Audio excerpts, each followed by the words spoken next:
Hello, friends. Welcome in. Happy Wednesday, right? Yeah, because I think we're back to a semi-normal schedule. Welcome in, friends. Hi, good to see ya.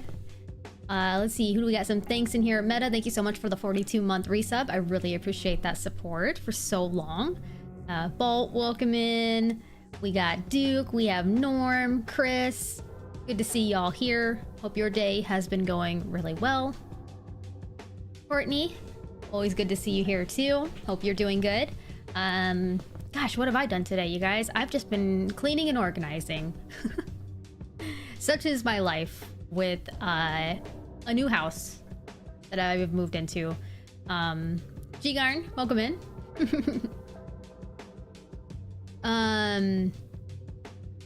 Yeah, so I spent today, I slept in as much as I could. The dogs don't usually let me sleep in too much. Hey Jess, welcome in. And then relaxed for a bit, caught up on some YouTube.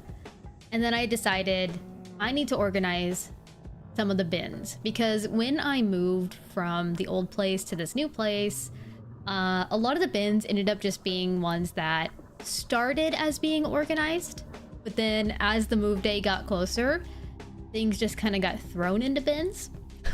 So a lot less organized. A lot of those being cables.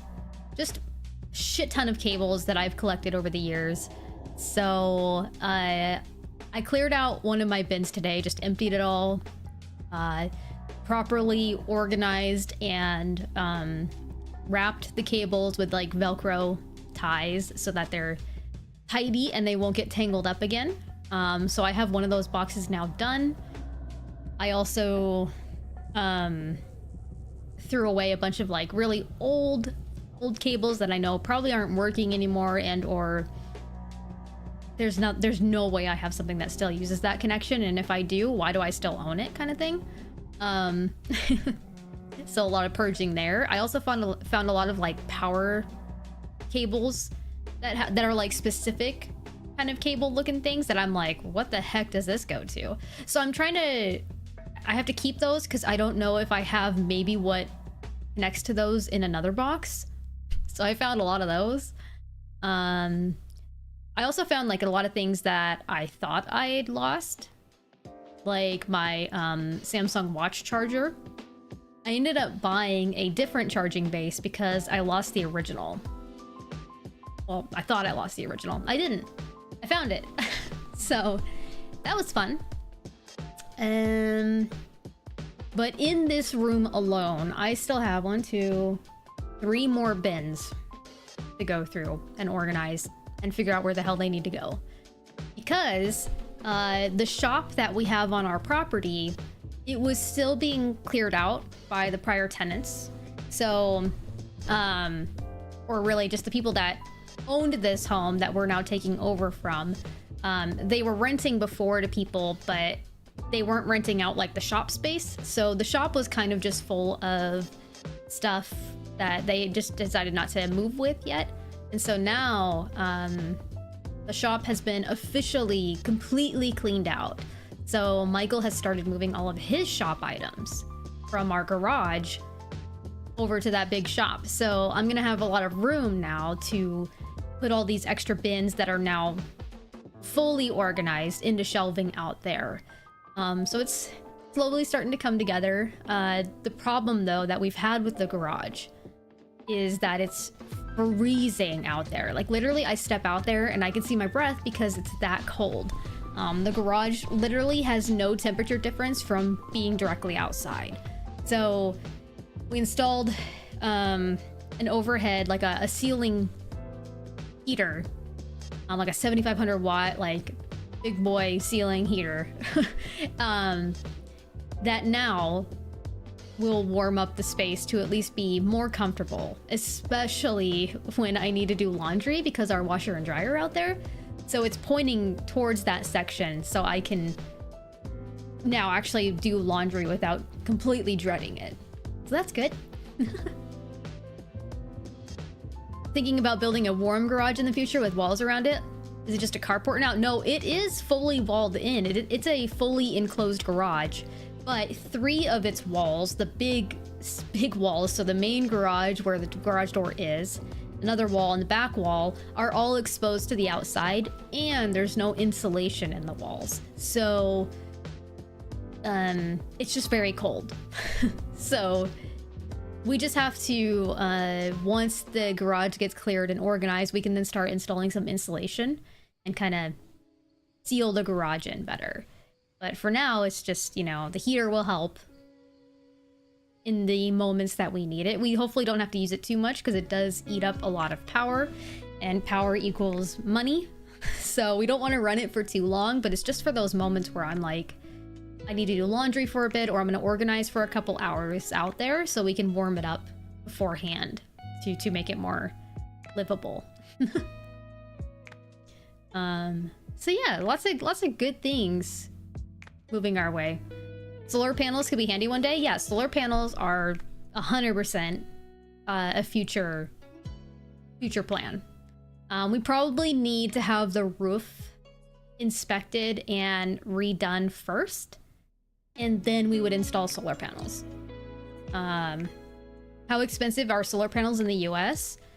I don't really know personally. I haven't looked into that. Michael has looked into that more than me, because he also plans to be the one that installs them, since he knows how to do that. And a lot of the cost with solar panels is the folks that install them. You pay for their time, right? So you heard solar panels are a scam? Definitely not. I think the problem is that some people have had solar panels installed but not installed correctly, so it doesn't give them the power output that it should. So they don't see the benefits there. But if you have solar panels installed correctly and it works efficiently, you can actually end up getting paid by the electricity company because you're outputting more for them to be able to. I think there's some way around it where like you end up kind of getting, you won't get paid a lot, but like sometimes they can pay you for your energy each month. Yeah. Is there a lot of sun in Oregon? I mean, no, but at the same time, yes, it really depends. Like, we have a lot of moments, especially in our fall season, where it's pretty cloudy for a couple of weeks, and so, sure, we'll probably have to tap into, you know, borrowing electricity from the city like normal. But then we have a lot of days that are cold, but it's very clear and the sun's out, so we'll see benefits from it, I'm sure. And being that we're people that use a lot of electricity for what we do, any way we can reduce cost will help in the long run. But it's only something that's valuable to do if it's a home that you plan to stay in for a good amount of time. Like, if you don't plan to stay in the house for a long period of time, yeah, the solar probably won't end up being worth it in the long run. But for us, I think it will. Make a wind turbine? Yeah, that's exactly what I want in my backyard, is a wind turbine.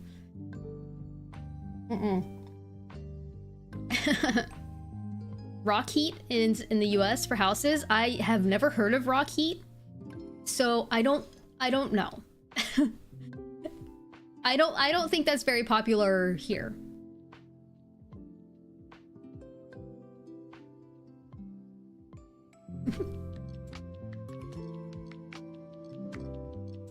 Another fun thing that I've had going on the side is that my niece, my oldest niece, I can't remember if I've told this story or not, or just this little tidbit about my niece. In Sweden, it's very common. I guess I could see that in Sweden because you guys have like a lot of thermal like activity there, don't you? Like a lot of like hot springs and volcanic heat that you can benefit from. We don't really have that around here as much. So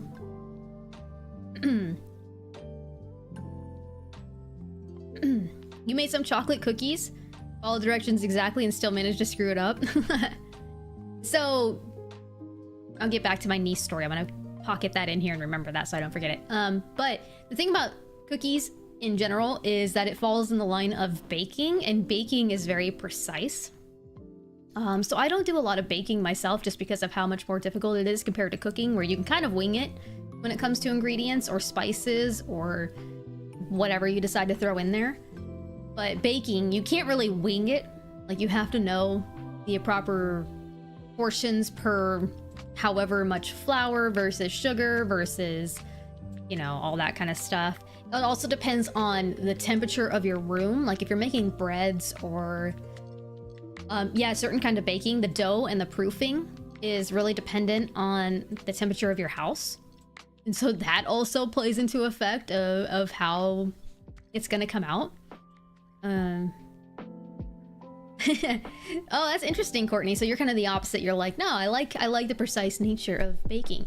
Yeah, I'm opposite. I think most of us probably are more in the side of cooking versus baking, but I will say that when I have baked and something came out very good, and I was like surprised. Like, I made this bread once. I can't remember what it was.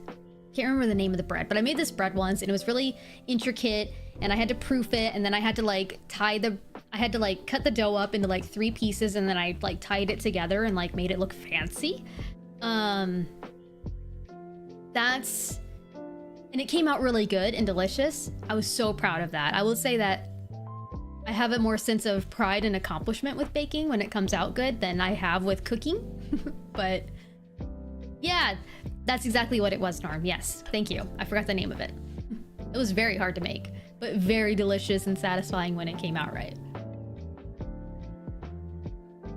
Hey, Full Send, welcome in. No, it has been definitely a while. I did stream on Sunday, but prior to that, I hadn't streamed for about a month. So it's been a while. I was away and doing things in the month of November that took my time away, but we're back. You air fried some Brussels sprouts? Well, that's delicious. I love baked Brussels sprouts. Also, Cody, welcome in. Can't remember if I said hi or not yet. And Mexi, I am so sorry that I'm streaming while you're working, but you also work late, and that's not my problem.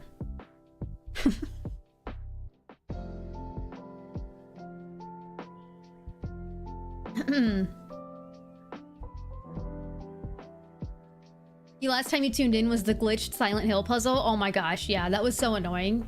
But we did, I think it's still hopefully in my VODs. You should be able to go back and see that if you'd like the finish of that story. If it's not in my Twitch, because Twitch only saves VODs for a short period of time, and managing VODs on Twitch is really clunky and annoying, so all of my VODs from here on forward are fully edited and put into playlists on YouTube. So I think my YouTube link is on my Twitch profile if you wanted to follow it there. I still need to organize all of my Silent Hill playthrough, but I'll be making a playlist for that very soon. So no, G-Garn, I have not gone through the rest of the playthrough of that game or the other endings.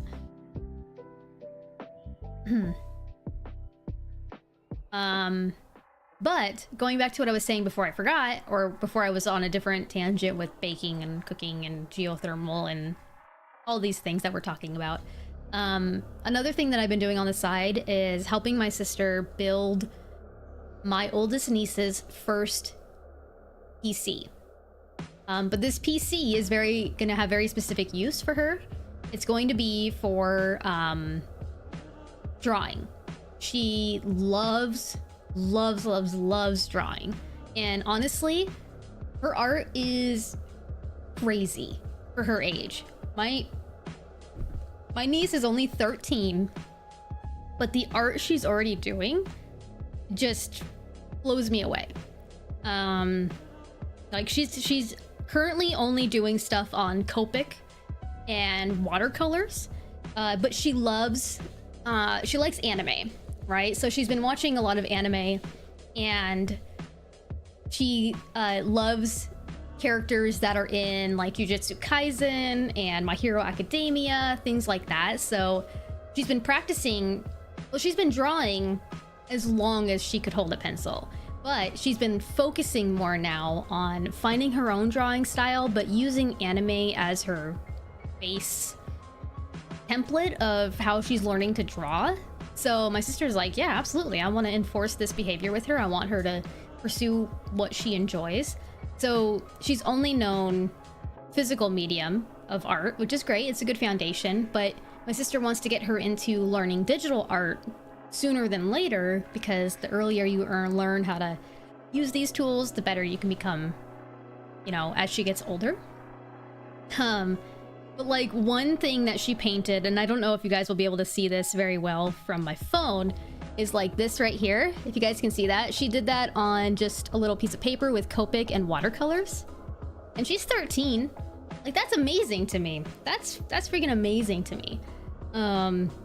It looks even better in person, but like, amazing. So I want to, of course, help with that too. I love that she's so invested in art and has been progressing really quick.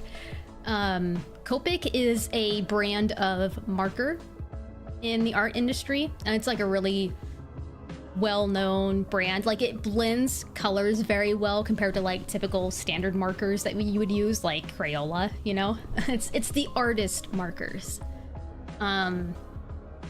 So yeah, I've been helping my sister build a art PC for her. So artist pencils are not cheap, right? No. No medium of art is honestly cheap. You know, if you're gonna do digital art, you need the drawing tablet, which is something I already have for her. I already picked out a tablet for her to have. But right now I'm building out a computer for her with my sister, and that's a lot of fun. So I've been doing that too.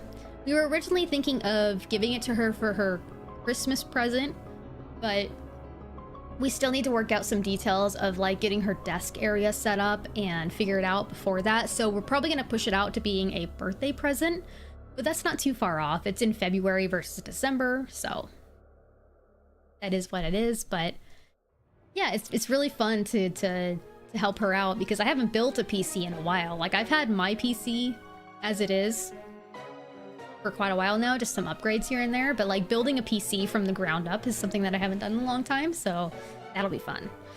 Make the PC pink. No, my sister already said, yeah, if we can make the PC like white and pink, like a kawaii based PC, that's what she'll want. So it's gonna be white and pink.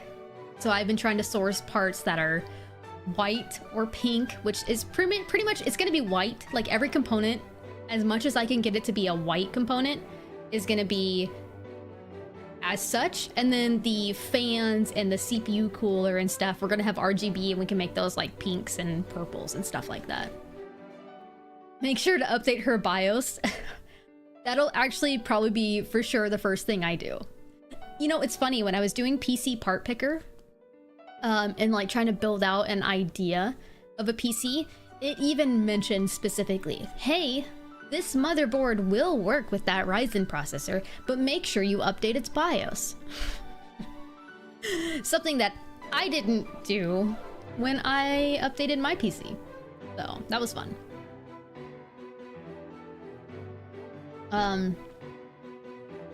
But I have to very specifically make sure that when I set up this PC for her, all of the art and drivers and everything's updated, because when it goes to her, internet's gonna be disabled on it, because they're young and they're not allowed to have like phones or anything right now still, because my sister doesn't want them online browsing stuff, because you guys know how it is online now. So yeah, I have to get all that done here and make sure that it's all shored up, so that when she gets it, it's safe and just a cozy little drawing PC.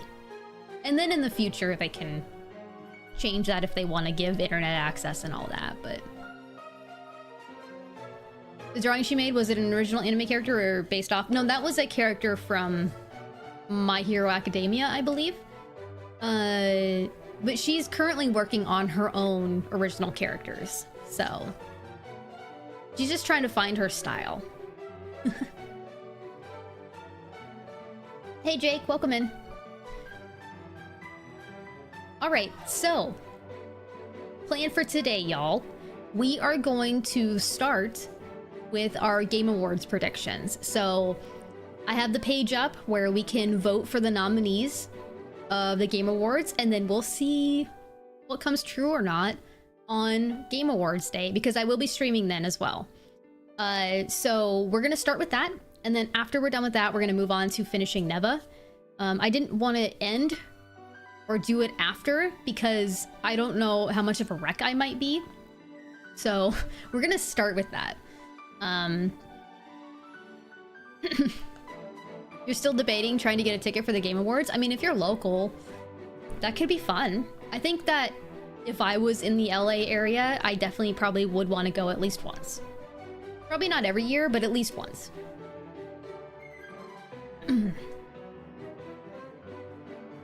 All right, so we are gonna go over to here, I believe.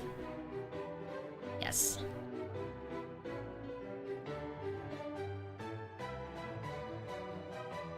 Okay, so, viewing all the categories here, these are the categories that are available if you guys haven't seen yet. Game of the Year, Direction, Narrative, Art, blah, blah, blah, blah. I want to start... It has you start at the beginning, which is like Game of the Year, but I don't want to start at Game of the Year. I'd rather start at the back end and then lead up into our choice of Game of the Year. So we're going to start at the very end for Best Esports Team, which, I mean... I don't follow a lot of esports, y'all, so this isn't a good category for me to make a choice on. The only team that I personally, like, know of here is T1. I know T1 because of, I believe his name is Faker. Very popular League of Legends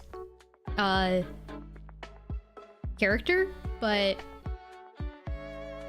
otherwise, I don't know any of these other teams, you guys. I don't know Billy, Gen G, Navi, Team Liquid I've heard of, but I don't follow Dota, so I don't know any of those players. So I'm thinking, just at least for my own vote, and you guys can back me up or not on this, that we go for T1 for League of Legends. I think they may not win. I don't know. I don't really know who's the hype thing to follow right now. A lot of this just comes down to what's currently popular. So, did they win last year? I have no idea. I barely remember what happened last week. It's a popularity contest. It really is, right? I'm just gonna say T1. Tickets are also super expensive right now. Lowest price you see is 600. Ooh. That might be a pass for me then, but...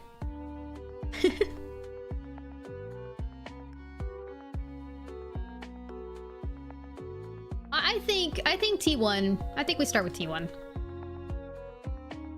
God, this site is garbage. If that's one thing I could tell Jeff is... Your site's ass. Why is it so slow? Okay. Best esports athlete. Surprised I haven't voted yet. Yeah, I was kind of waiting because I was debating if this was something I was gonna do on stream or not. And sure enough, we're doing it on stream, so I waited. All right, so this kind of falls into my previous mention of T1 and the fact that I know Faker. Hugely popular and very good League of Legends player. The rest of these people, no idea. I don't know who 33 is. Alexib, Toby, Zaiwu. I have no idea how to say that. I don't know. So I think we're gonna go with Faker because we went with T1, so we'll go with Faker too. Hey Matt, welcome in. All right. Best esports game. Counter-Strike 2, Dota 2, League of Legends, Mobile Legends, Bang Bang, never heard of that, and Valorant. I would say League of Legends again, because again, that's the one I'm most familiar with. But I know Valorant is also huge right now. And Counter-Strike 2 is one of those games that will literally just never die. Most of these are just games that I feel will never die and they'll always be here. Counter-Strike, Dota, and League, I think are always gonna be here. Well, you're right, Arcane is making League win, so I would say League of Legends might get the popular vote here because of the fact that its popularity has upticked from the Arcane series. Final Fantasy XIV is not an esports game? Absolutely not, no. That is just a massive multiplayer online game, which is a great game, but it's not a competitive game. I guess unless, like, when new Savages release, I guess technically people do compete to be the first to beat them, but otherwise, no, it's not an esports game. I'm gonna go League. I think the popular vote there will take it. God, this site is ass. Content Creator of the Year. For a streamer or content creator who has made an important and positive impact on the community in 2024. So Queso, Iluan, Peko Gamers, Typical Gamer, and Usada Pecora. The only one I'm super familiar with here is Queso. And the main reason I'm familiar with him is a lot of clip farming that has resulted from his streams, which is not bad. They're pretty damn funny. But in terms of like Content Creator of the Year being a creator who has made an impact and a positive impact for the community, that's I think the important thing here. Is like, is the impact they've made actually a good one? He still has a really good sense of humor. His general vibe seems pretty cool. And the fact that I don't know any of the rest of these, I wouldn't feel comfortable probably voting for any of these others because I've never seen their content or know their content. So I'm gonna have to say I go with Queso. Just because I've seen his stuff, seems pretty damn funny. So yeah, I could say, you know, if somebody makes you laugh, that's a good positive impact, right? Most anticipated game. Death Stranding 2, Ghost of Yotei, Grand Theft Auto 6, Metroid Prime 4 Beyond, or Monster Hunter Wilds. Ooh, I will say that like I'm looking forward to all of these games with the exception of Metroid Prime 4. Don't come at me. I've just never played the Metroid games. So for me, I think the biggest thing that I'm currently looking forward to is Ghost of Yotei. I had a lot of fun in Ghost of Tsushima, and I feel like this one will be just as fun, if not more fun.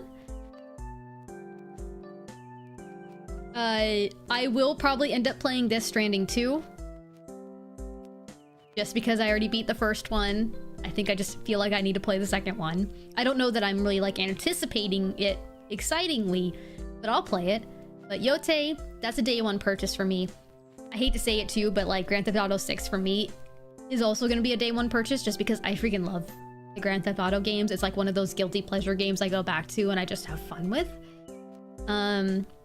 But Ghost of Yotei still wins over that for me. Mexi, yeah, I know. There were people that were complaining that it's a female character, and anybody that complains about a female main character, I know you're being sarcastic, but it's like a legit thing people have said about Ghost of Yotei, and that bothers me to no end. So it's so funny that people get upset about female main characters, but then those same people that were complaining about female main characters love Metroid Prime 4, and I'm like, do you know who Samus is? So it's just so funny. Then what is Horizon Zero Dawn Forbidden West? Yeah, it's so weird. People pick and choose what they want to have a problem with, right? It's dumb. Grand Theft Auto 6 will also have a primarily female lead, but I think it switches between these two. I think it'll switch between them. I think you like go between them, kind of like how you did in Grand Theft Auto 5 between the three characters. I think you might switch between these two. I know a lot of people are excited for Monster Hunter Wilds. I don't play Monster Hunter games, but I can understand the appeal for it. It's just not something that I've put time into. So these two are kind of on the low end for me. This is like, yeah, I'm kind of excited, but not excited. Excited for that, but not like stoked as much as I think Yote wins here, you guys.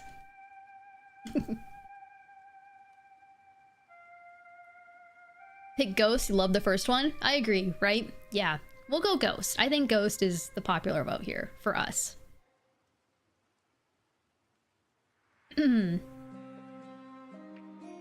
ES2 might just win because it's Kojima. That's true. Kojima, Jeff loves Kojima, so we'll see how much pull he has with the industry, huh? But he says, you know, he says it's not him that kind of goes into this stuff, but we'll see. We'll see. But I do think Ghost is a good choice here for at least us, me, and what we want. Best adaptation, recognizing outstanding creative work that faithfully and authentically adopts a video game to another entertainment medium. Arcane, Fallout, Knuckles, Like a Dragon Yakuza, and Tomb Raider, The Legend of Lara Croft. So, out of these, I personally have only seen Fallout. I've never seen Arcane. Again, don't come at me. I just haven't had time to invest in Arcane. But I know it has absolutely raving reviews. I know that it's good. I just personally haven't watched it. I did watch Fallout. That was a lot of fun. And I think it held pretty faithfully to it. Knuckles, is that... Okay, you guys. Is Knuckles actually released? Was that a movie that came out that I just like completely missed was a thing?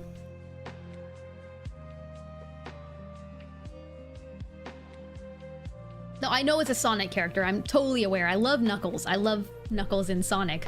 But it's a Prime Video. I completely missed it. I also totally forgot that Like a Dragon Yakuza was being adapted into a show, so I need to watch that too. I'm not super interested in Tomb Raider, The Legend of Lara Croft. Just, I don't know. I'm not like a... There's nothing that's like pulling me to it in terms of I need to watch it right now. I think first and foremost, I would watch Arcane, then I'd watch Like a Dragon Yakuza, then I'd watch Tomb Raider, and then I'd watch Knuckles.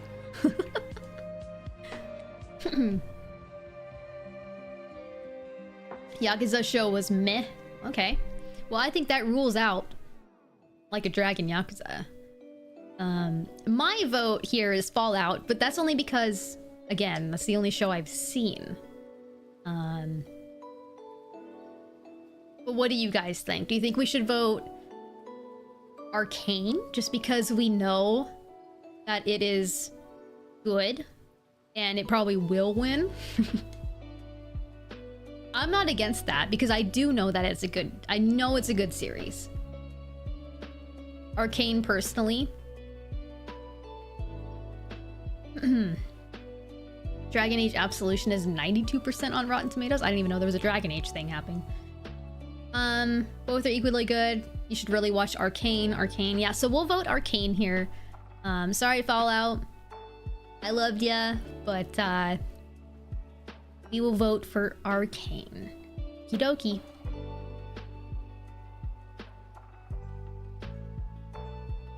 Best adaptation. Alright, best multiplayer. For outstanding online multiplayer gameplay and design, including co-op and massively multiplayer experiences, irrespective of game genre or platform.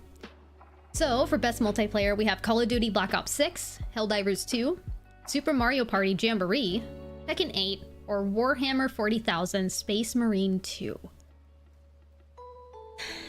This one's hard for me because I really don't play as many multiplayer games as I used to. I know Helldivers 2 was super hype in the beginning, and then it got some flack, and then it's slowed down since then. So I know Helldivers 2 right now in the space is not as popular as it was when it first launched. I do still think it's a very strong contender though, just because of how many people loved that game.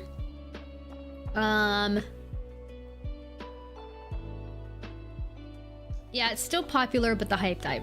The hype... Yeah. It's a great game when the game isn't crashing on PC. You voted Warhammer. I've never played a Warhammer game, man. I still owe you some drops in Helldivers. I know. But I refunded the game. I'm sorry. At the time, I knew I didn't have time for it.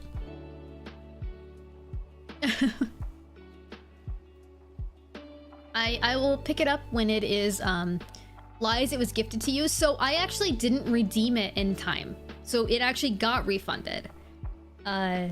It's not in my library. You can check.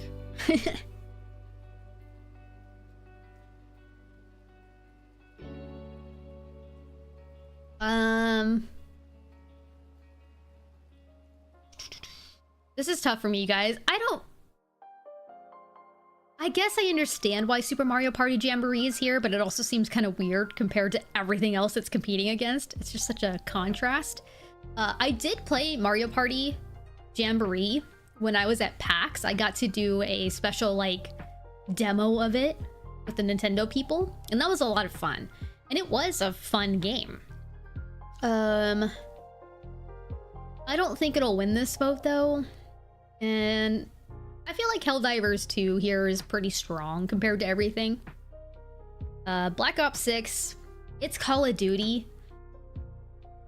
I heard it's been good as well, but more so that the campaign, like the single player campaign was really good, but the online play is typical Call of Duty. You still play it and it's been popping off since launch? Interesting.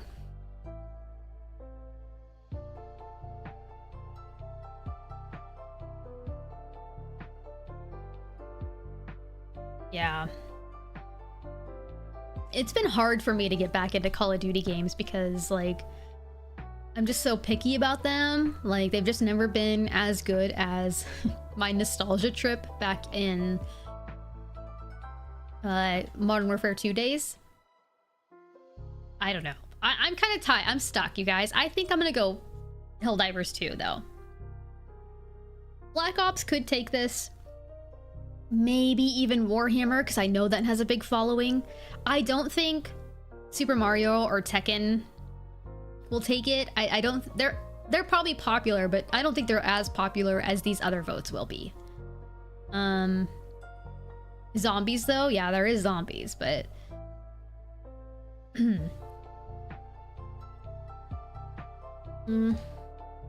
think we go Helldivers.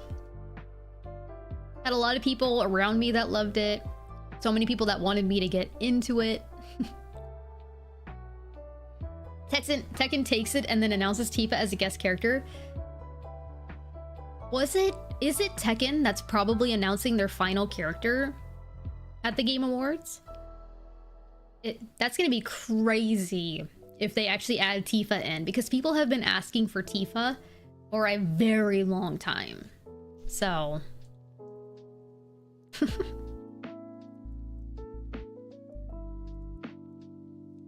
yeah, let's go Helldivers 2.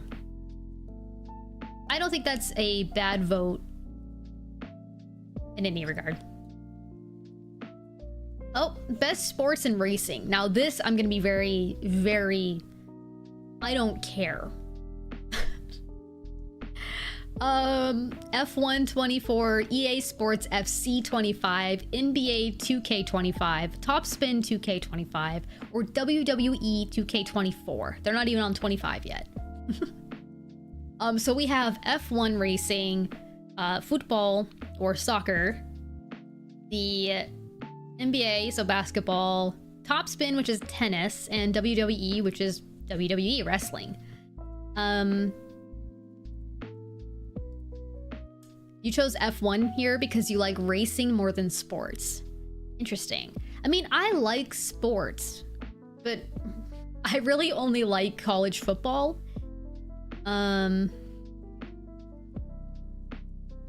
You skipped this category? I don't want to skip. I do want to give every vote its chance, but At the same time, this is something that I'm so weak with because gameplay-wise, I don't know how it is.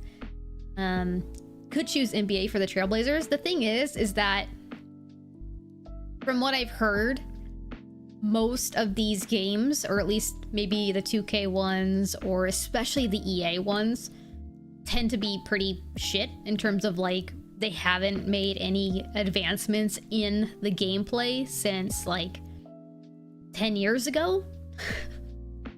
But people love sports, and so they keep buying because they're like, well, I want to play my sports games. Yeah, soccer, football, that's the most popular. I do think EA Sports FC will take this just because of how popular it is. And F1 is kind of getting more popularity than I think it used to. But I don't know that it's bigger than football. So it's just roster updates, yeah. Well, in general, I think this would be a skip category for me too, but I do think EA Sports FC will take it, and considering we're doing this so that we can compare to who actually wins to see how accurate we are, I think we're gonna go with EA Sports FC because I think it will just take the category. Best sim and strategy game. Age of Mythology Retold, Frostpunk 2, Kunitsugami, Path of the Goddess, Manor Lords, or Unicorn Overlord. Some of you may not know this, some of you may know this, but Manor Lords is a game that I play on the side, and I like quite a lot. So my vote, personally, if you guys don't have any other suggestions, will probably go to Manor Lords. It's basically like it's a really small team that made it, but it's a sim game. You can like build your own castle and establishments, your own little... I love it.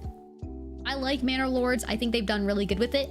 However, I do think that Unicorn Overlord or Frostpunk 2 might be the actual winners in this category, because I really don't know how many people are actually playing Manor Lords and are going to vote for this. But I know I like it.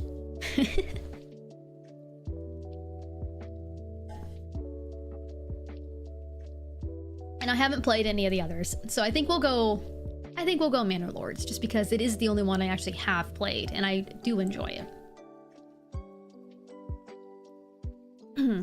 I've heard great things about Unicorn Overlord for sure. That's why I think, even though I voted here, just based on my heart and knowing I think they deserve it, I think in terms of the popular vote and the one that people are probably more keen to is going to be Unicorn Overlord or Frostpunk 2. Best family game. Astrobot, Princess Peach, Showtime, Super Mario Party Jamboree, Legend of Zelda Echoes of Wisdom, and The Plucky Squire. That is tough. So historically, when it comes to best family games, Nintendo's been really strong. Hey Glormac, welcome in. Nintendo's been super strong in this category. However, when you throw Astrobot into this, I think that's gonna take it away. I loved Echoes of Wisdom. Super Mario Jamboree is fun, but it also makes you lose friendships and you might make you hate a family member for a little bit. Haven't played Princess Peach Showtime. I think it'll be the weakest Nintendo game on here. The Plucky Squire is actually really good. I have played that. I haven't finished it, but I've been playing it. And it's cute and fun. But I think Astrobot's gonna take it. I think any category Astrobot can be in, it's probably gonna take it unless something else is there that's like super strong against it. Where's Silent Hill here? Oh yeah. Oh, that's funny, Glormac. Have you been going through your own voting, just trying to figure out what you want? So, I think it's Astrobot, you guys. I mean, it is such a good game. I loved every minute I played in Astrobot, And I think they actually have new maps that I haven't played yet. So I'll need to actually go back to it. So we're gonna go Astrobot here.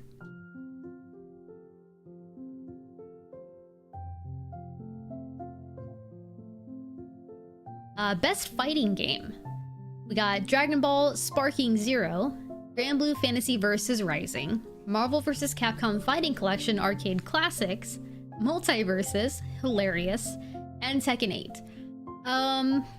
Gosh, you guys, I'm not huge into fighting games. Like, I will play them and I have fun with them. Like, Multiverses is definitely the game on here that I've played the most of. But I do think it's crazy that it's on here just based off of, like, the way it returned and how much of a disappointment it was. Multiverses is a good time, but the version that they gave to us on its full release was not at all the same version that we played in the beta, which completely, basically flipped it on its head of how you progress in the game. And I personally didn't like the changes they made. I don't think it'll win the popular vote here. I think it's a good game. It has a good foundation to it, but Warner Brothers kind of screwed us over with their greed. So I think that's out for me. So when it comes to everything else, I think the strongest contenders here are Dragon Ball, Marvel vs. Capcom, and Tekken 8.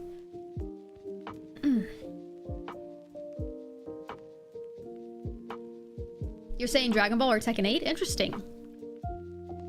I know Dragon Ball Sparking Zero was really popular when it first released, but it died out pretty quick. Just based on, I think, the way in which, even though it has a huge roster of characters you can play, because of the way they've designed a certain set of characters, most people online that you're playing with only use like 2 different characters because of how good they are. Simon, welcome in. People complained about the difficulty. There was complaints about the difficulty of the campaign. But other than that, I think people are just mostly annoyed because everybody that you play with online is basically using the same roster every single time until they maybe balance it a little bit better. My problem with Dragon Ball Sparking Zero was that they were pretty lazy in certain areas of the campaign, or like the single player experience, where it was just text and like still images versus like actually animated like they've had in their prior entries. So it felt a little lazy and rushed there.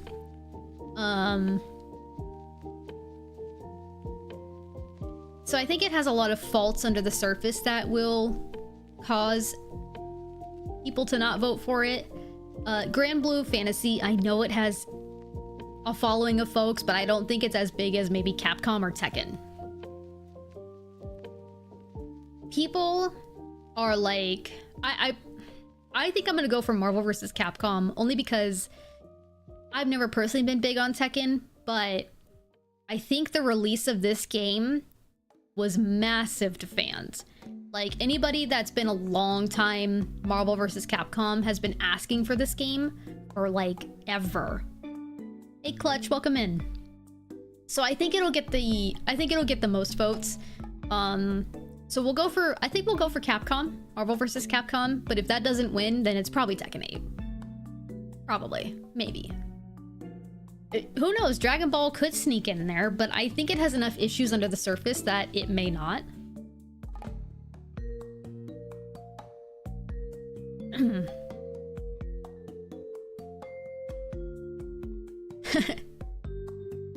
Best RPG. Ooh. For the best game design with rich character customization, progression, including massively multiplayer experiences. That is a very weird way that they've described this category, because RPG to me has never been something about MMOs, and none of these are really MMOs. Very, very interesting description. Gosh. Dragon's Dogma 2. No, I mean, I've heard enough complaints and issues about that. I don't personally consider Elden Ring or any FromSoft games to be RPGs. They're fun, but they're not RPGs. There's really not, like, there's a story, but like you can barely pick out what it is unless you're like really paying attention to some of the lore underneath it, but it's really hard to follow. I don't consider that an RPG at all. I mean, Final Fantasy VII Rebirth, yeah, that's an RPG. Like a Dragon Infinite Wealth, yeah, a really goofy RPG. And then Metaphor ReFantazio, I mean, I've been playing this on the side, and it is a good game. I haven't finished it, but it has been a good game so far.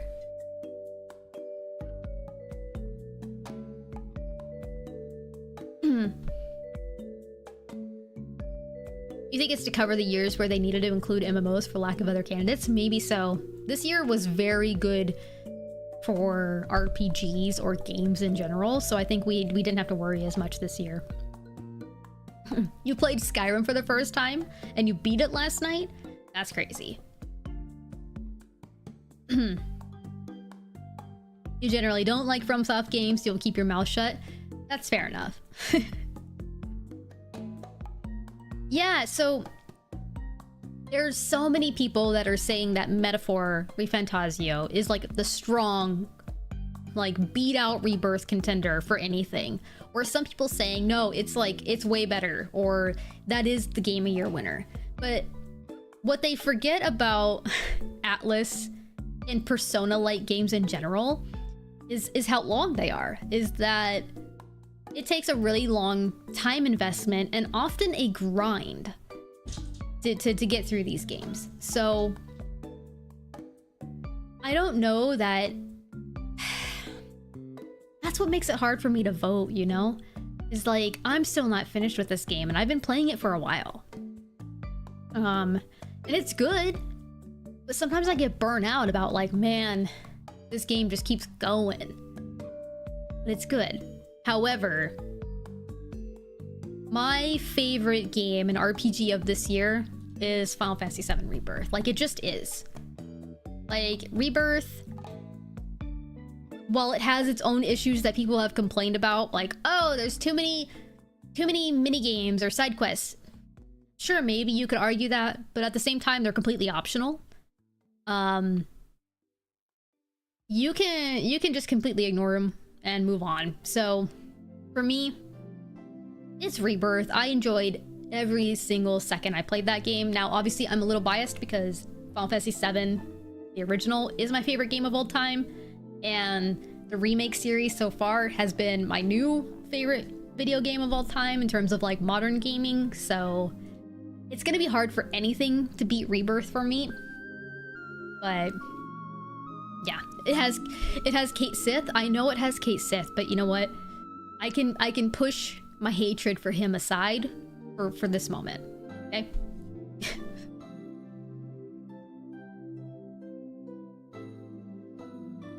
When Xenoblade Chronicles Definitive Edition has like 40 or 30 or something. Jeez. See, I could never get into the Xenoblade series because of how long those games are.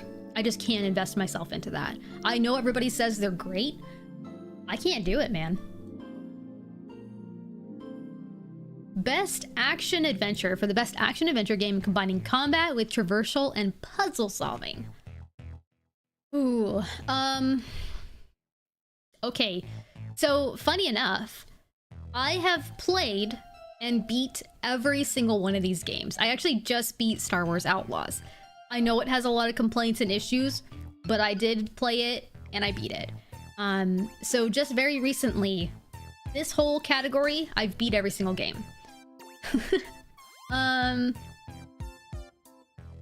Action adventure though, combining combat with traversal and puzzle solving. I mean, Silent Hill 2 being in here, like, I understand, but at the same time, I'm not sure. I don't know if it really fits as well. I mean, I love Silent Hill 2, but I think, is there a horror category? I don't know if it beats out some of these other when it comes to like combat and traversal and puzzle solving, because what I can say is that Prince of Persia: The Lost Crown was honestly a fantastic game, and I'm super upset that the studio that made that game got put down, because they made a great game. I had a lot of fun with Prince of Persia: The Lost Crown. There was so much, you know, it's a Metroidvania-like game, and there was a lot of puzzling, there was a lot of, you know, adaptations to the combat, and I had a lot of fun with Prince of Persia. I also had a shit ton of fun with Astrobot. Honestly, Star Wars Outlaws, for the flaws it had, I liked it. It was fun. I don't think it was the most crazy when it came to combat and puzzle solving, though. So, I don't know. And in terms of Legend of Zelda Echoes of Wisdom, very strong game. We played it on stream, had a lot of fun. I don't think it was like crazy with its traversal and puzzle solving, because I felt like we could solve most things with a bed or a water block. So gosh,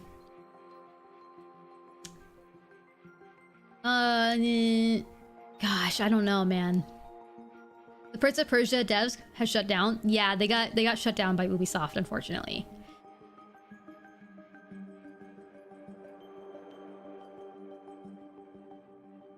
So I think my strongest votes here are between Astrobot and Prince of Persia.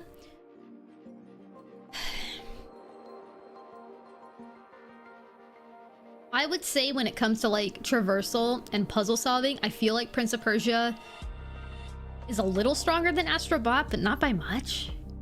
In terms of like fun, I would say Astrobot wins it though. Like for me, Astrobot just takes it. I mean, Echoes of Wisdom was really fun too though, but I think I'll go Astro, you know? I think I'll go Astro. Okay, best action game. Best game in action genre focused primarily on combat, so a complete focus on combat.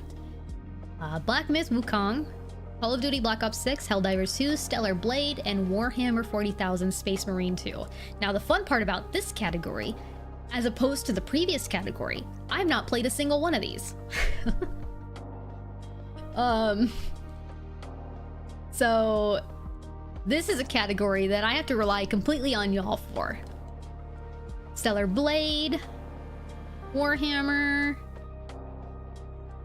Stellar Blade is genuinely so good. I've heard that a lot, and I feel like I will at some point when I see Stellar Blade go on a good sale, I'll probably pick it up and see that for myself.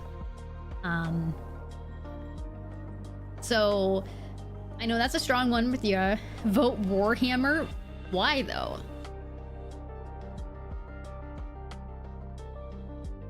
You do love Stellar Blade's music? Okay.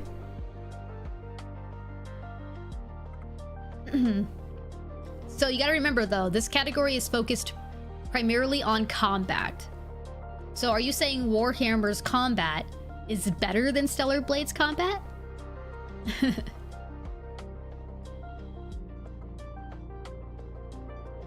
Or is Warhammer's combat better than Helldivers 2? Now, the hard part about, like, this focus on combat is, like, every single one of these is entirely different combat. So it's so hard to, like, say one's better than the other when they're so different. Warhammer is, like, Gears gameplay, right? I have no idea. Stellar Blade is, like, Nier combat. And I really did like Nier. I did very much like Nier. So that's something I don't have a problem leaning towards.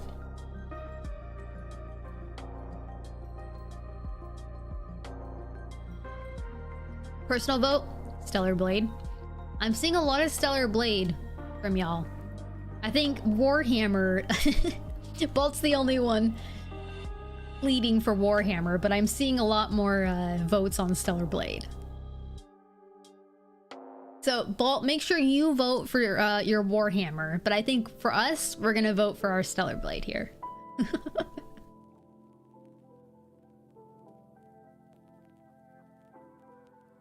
Best VR AR. I haven't done VR or AR experiences in a long time. But what they have here is Arizona Sunshine Remake, Asgard's Wrath 2, Batman Arkham Shadow, Metal Hellslinger VR, and Metro Awakening. I think Metro would take this just because it's a Metro game. And from what I've seen of the gameplay, it looks like a pretty solid, visually fun VR game. I've heard a lot of good things about Arizona Sunshine as well. The rest of these I'm pretty neutral on. I haven't looked much into them and I haven't seen much on them, but Metro looked pretty good. So I think my vote here would probably lean towards Metro.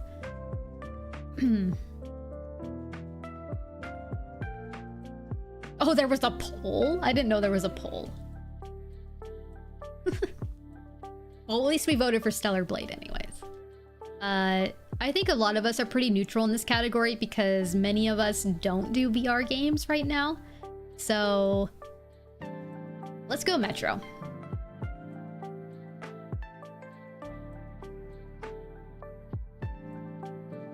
Best mobile game. I don't play mobile games, but I shouldn't say that. It's like sometimes I'll play and dive into a mobile game, but it typically doesn't last for very long. I have played the Pokemon trading card game Pocket. Pretty solid, but you know, one of those things that you'd either have to wait a long period of time on in order to open more packs, or you have to pay real money to open more packs, and so a little bit slower than I'd like for a game. But Balatro, however we say it. Balatro? I think it's Balatro. Hugely popular. I haven't played it much. I do own it, but I haven't played it much because I'm worried about the addiction. But I've heard so many things about it. Never heard of AFK Journey. I think I've heard of Wuthering Waves. Don't know much on it. Zenless Zone Zero. These are kind of like, I feel like the same kind of shit from like Genshin. You know, the same kind of like look and formula. So I am sure they're very popular and they probably work very well. I don't personally play them. I don't think this will win out the category. It's an alright game. It's crack. Yeah, I think it has to be Quattro here. So you've only heard of AFK Journey and YouTube sponsor reads? Yeah, I think that's where it seems familiar from. Like, I feel like I've heard of it, but it's like always a sponsored thing. And I'm like, anything that gets pushed so heavily with sponsorships, I feel like can't be that good. I could be wrong. We'll go with the card game.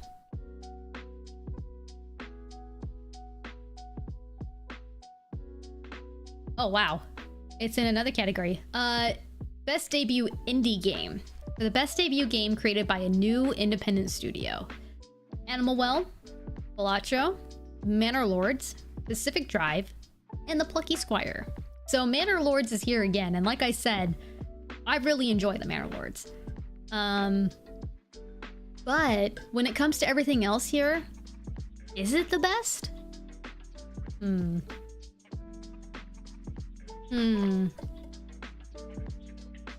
Neva? I mean, that's not an option here, Mexi. They're not a new independent studio. They've been established for a while.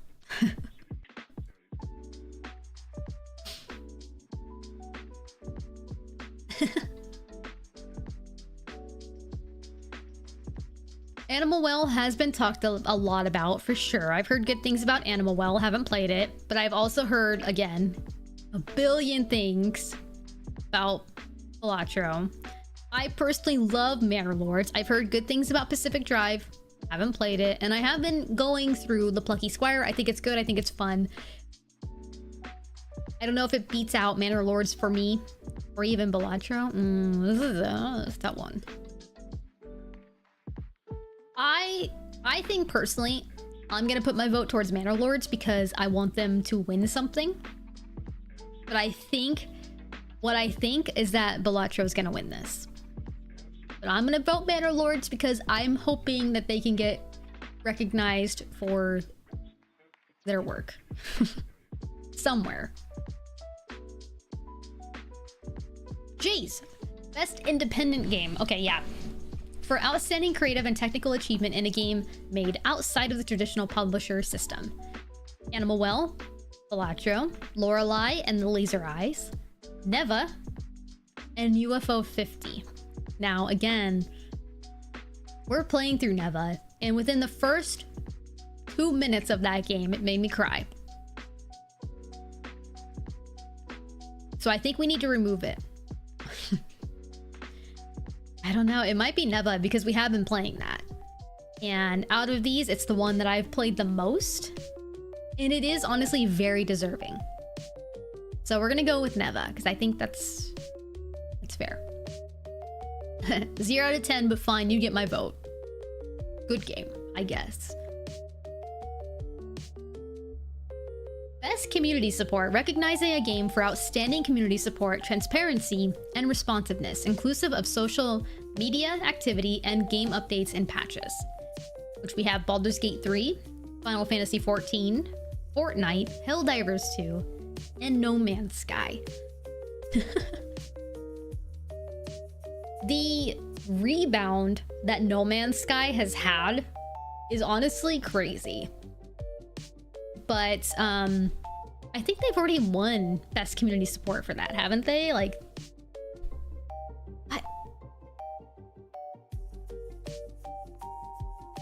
think of what small owl would vote.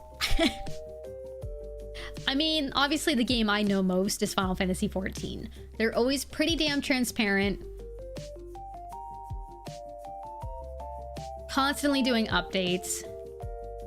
To me, I don't know if it's the best community support, but I do think it's the best ongoing game because they keep pushing out more shit for it all the time.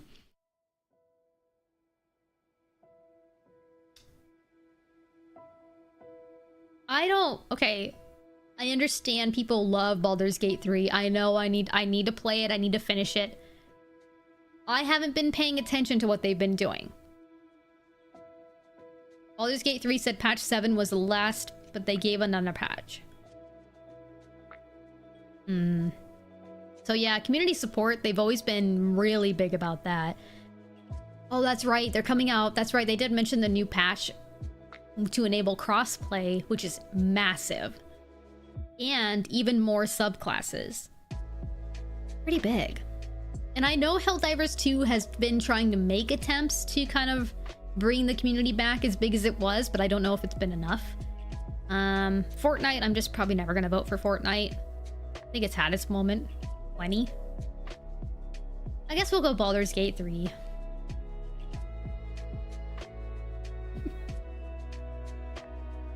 Best ongoing. Okay, see, here we go.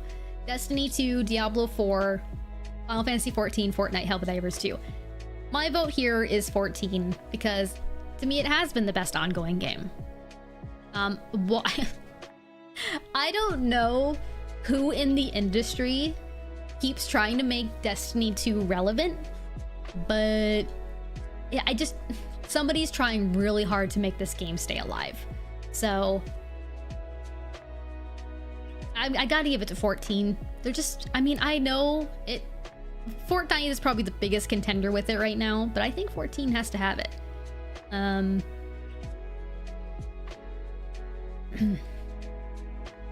B2 fell off so hard. Yeah, it really did. Yeah, I'm gonna go with 14. You know exactly 2 people still playing Destiny 2? Yeah, I know like 1 person that plays Destiny 2 still. They just completely botched that game, man. Really unfortunate for it. Somebody is trying to keep it alive at the Game Awards every year, I swear. Games for impact. For a thought-provoking game with a pro-social meaning or message. Closer the Distance, Indica, Neva, Life is Strange, Double Exposure, Senua's Saga, Hellblade 2, and Tales of Kinzera, Zao. I'm probably gonna have to give it to Neva because out of all of these, it's the only one I've played. But I'm sure most all of these are very deserving too. But yeah, we're gonna go Neva. Made me cry in the beginning, very impactful. All right, innovation in accessibility. Recognizing software and or hardware that is pushing the medium forward by adding features, technology, and content to help make games be played and enjoyed by an even wider audience. This is always a really tough category for me because I'm not somebody that goes into the accessibility options generally and has to like do things like this because of vision impairments or things like that. So it's really hard for me to know which game gives the best innovation with accessibility options. I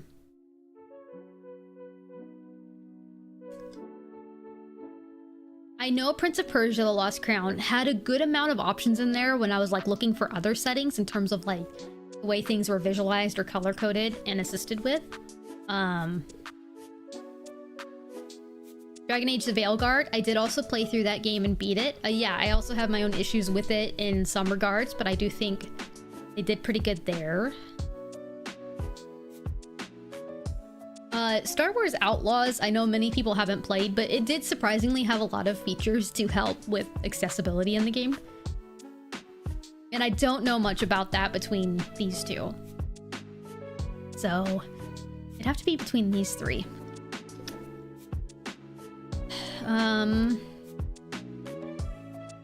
Gosh, I don't know, man. They're all pretty equal to me in terms of the accessibility they provided. You know what? I'll give it to Dragon Age just because I had a good enough time with the game that they could deserve something. I don't think it beats out any like storytelling or RPG game elements for me, but they did good enough there. I have played Diablo 4, yeah, I just don't, again, not something that I look into with categories. Best performance, awarded to an individual for voice-over acting, motion, and or performance capture. We have Brianna White, Hannah Telley, Humberly Gonzalez, Luke Roberts, and Melina Juergens. Luke Roberts, obviously. I mean, here's the thing. I already know who I'm voting for. I'm a little biased in this, I think, not only because of being familiar with the person, but also favorite game of all time. Skip this category? Oh, I should, right? Am I a little too biased? We should skip the category? We could.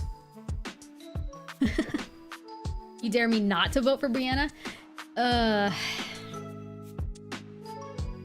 the hard part about this category, you guys, is my vote's going for Brianna no matter what. I loved her performance in the game. I just love the game as a whole.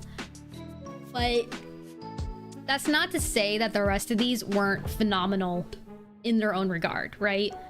I liked Humberly Gonzalez's performance in Star Wars Outlaw. I thought it was fun. And Luke Roberts in Silent Hill 2, amazing. And the other voice actresses, I am sure, are also phenomenal. I think Melina Juergens has won this kind of award before as well. So they're honestly all freaking amazing, man. This is a really hard category for anybody to vote on.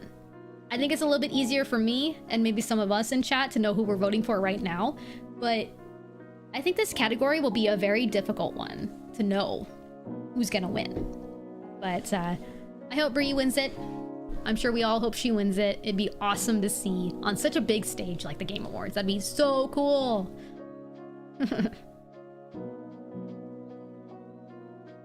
Oh yeah, especially being the only and first ever VA role, I think is something to not, you know, look past. I think that is something that I hope people take into consideration for voting. Best audio design. So recognizing the best in-game audio and sound design. Now, that's not soundtrack, so people have to know when it comes to music, that's not what this is, right? So when we're thinking about environmental factors, the ambiance of a game, my vote is Silent Hill 2 for sure. So we have Astrobot, Call of Duty Black Ops 6, Final Fantasy VII Rebirth, Senua's Saga, Hellblade 2, and Silent Hill 2. The amount of times in Silent Hill 2 that the environment made me paranoid or I thought things were behind me or near me at all times was insane.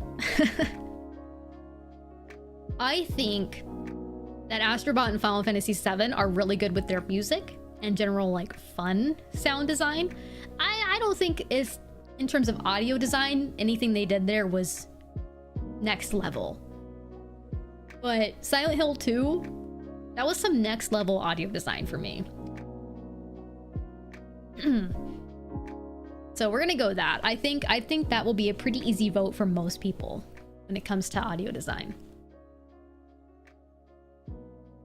As long as they've played it, I guess. Best score in music for outstanding music, inclusive of score, original song, and or licensed soundtrack. Me? This is Final Fantasy VII Rebirth all day, every day. That won't ever change because the amount of songs they created in this, the feel of them, man, was it good. And come on, yeah, who can honestly vote against Bow Wow Wow? That was the best soundtrack I have ever heard in a video game.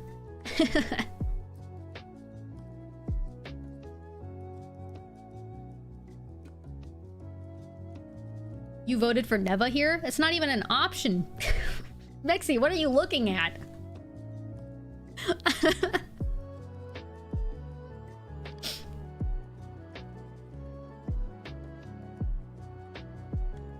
You can't wait for the Rebirth concert next year too? Oh yeah, that's still going around in a lot of states, right?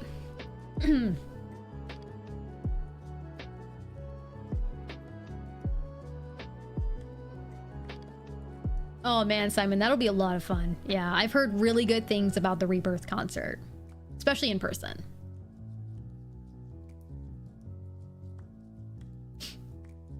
You think you voted Rebirth here? I mean, yeah, I don't know. Silent Hill 2, again, ambiance and audio design amazing. Music was generally the same, mostly the same tone of music every time. Really good music, but I wouldn't say more than even Astrobot or even Metaphor ReFantazio, which I think has good music, but again, nothing personally I feel tops the score and music that they developed for Rebirth. And yeah, I've never played Stellar Blade, but yeah. Best art direction for outstanding creative and or technical achievement in artistic design and animation. Astrobot, Black Myth Wukong, Elden Ring Shadow of the Erdtree, Metaphor ReFantazio, and Neva. Best art direction. Art direction's always a really difficult one for me because I feel like that's very subjective. I feel like that's just based on what you personally like or don't like. Like some people might hate the art style of Metaphor ReFantazio, or some people might hate the art style and ambiance and feel of Elden Ring games, you know? But that's so difficult, man. Hey Alec, thank you so much for the 18-month resub. Astrobot wins all awards, the end.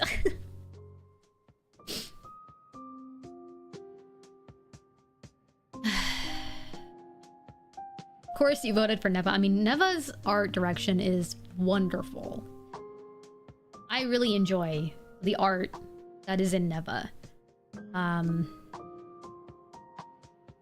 Having played Elden Ring though, sometimes when you stand out on a vista and like you look out and you see that environment they've created, you can't help but like appreciate and like just be in awe of what they've designed, knowing, oh, that thing I see over there, I can go to that.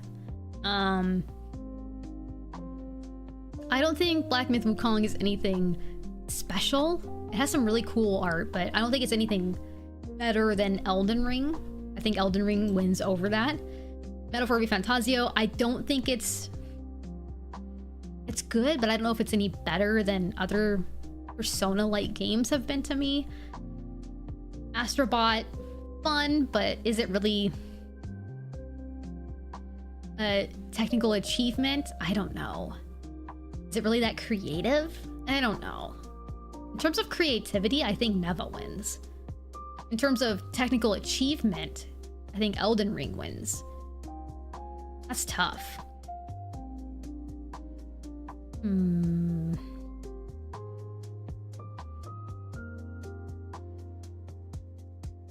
This is a tough category for me.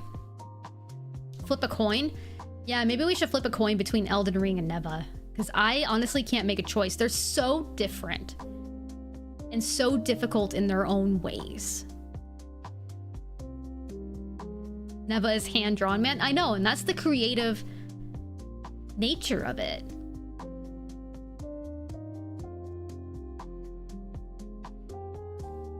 I mean, technically everything's hand-drawn in a way, but just on a different medium. I don't know, man. This is hard. So yeah, let's flip a coin.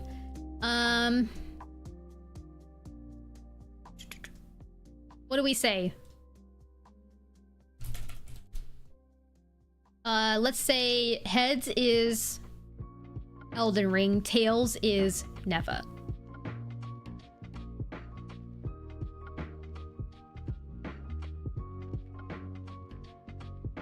Well, you're lucky, Mexi. It's tails anyways, okay?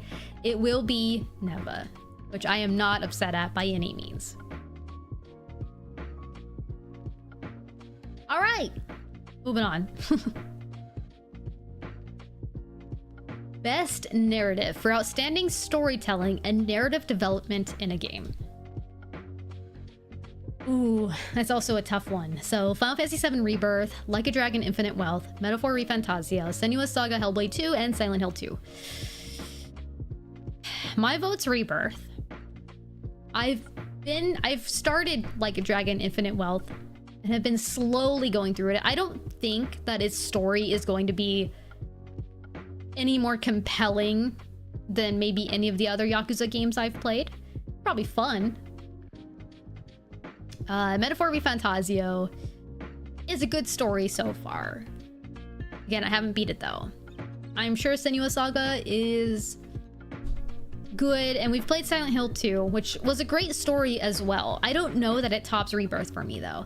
Like, it is a really good, narratively strong game. Man, I don't know.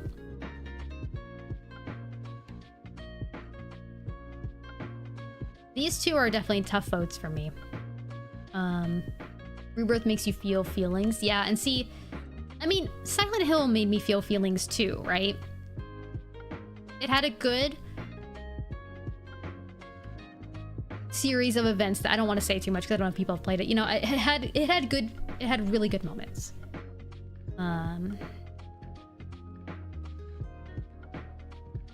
But I'm just so in love with Rebirth. I feel like Rebirth, the interesting thing about Rebirth for me is, like,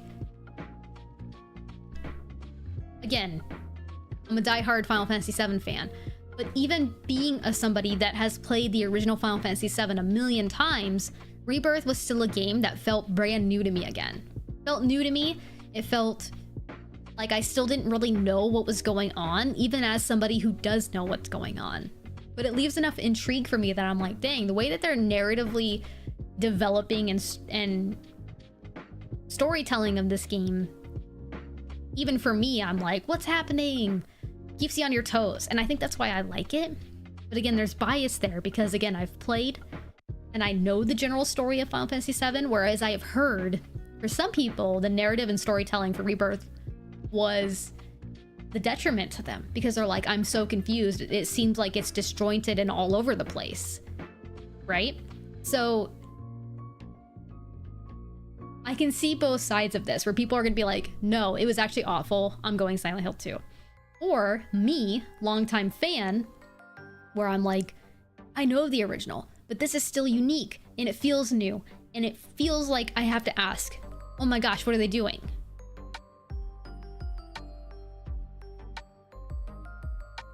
Or people that don't think they're keeping the source material, which I understand, but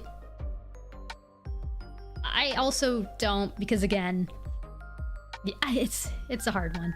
That's a hard one, but I'm gonna go Rebirth. I don't feel bad against it. I felt like I needed a week to recover from Rebirth after I beat it. So... Alright. Best game direction. Awarded for outstanding creative vision and innovation in game direction and design. Astrobot, Balatro, Black Myth Wukong, Elden Ring Shadow of the Erdtree, Final Fantasy VII Rebirth, Metaphor ReFantazio. Creative vision and innovation.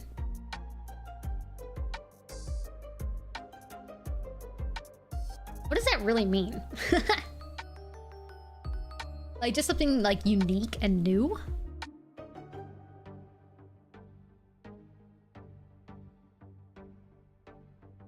Buzzwords? It really does feel like buzzwords. I'm like, what does this really mean? I mean, yeah, Balatro is, yeah, obviously very new, innovative, fun little, roguelike card game, which nobody expected to come out and be as big as it is. I mean, yeah, I don't know if creative vision and innovation. This is a tough category, just because I don't really understand. Card game is made by one person. Yeah, one person made it, which GG's to them. They made bank. That is an insanely like good and polished game for one person, which I think in itself is something to be praised about. How is Astrobot innovative? It looks so standard gameplay. I mean, yeah, that's why I don't think Astrobot is a winner here for me personally, because yeah, it's a pretty standard like arcade fun I mean, it's a really, I had a lot of fun with Astrobot. I don't think it's innovative. It has its own things it should be praised for, but I don't think it's innovative. And I could almost say the same.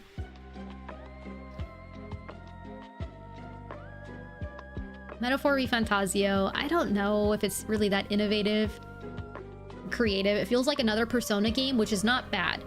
Anything I'm saying here is actually like not to like shit on a game, but more like I've seen it before, you know?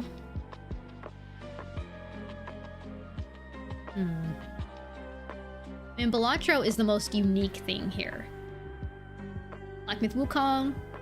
Black Myth Wukong and Elden Ring Shadow of the Erdtree are kind of in the same, like, not really anything new or innovative here, but fun.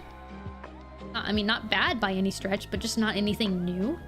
And Rebirth, again, love Rebirth. Is it that much more innovative and creative than what we've seen even from Remake?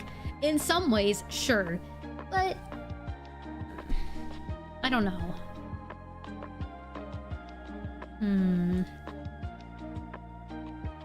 I'm stuck between Rebirth and Balatro, but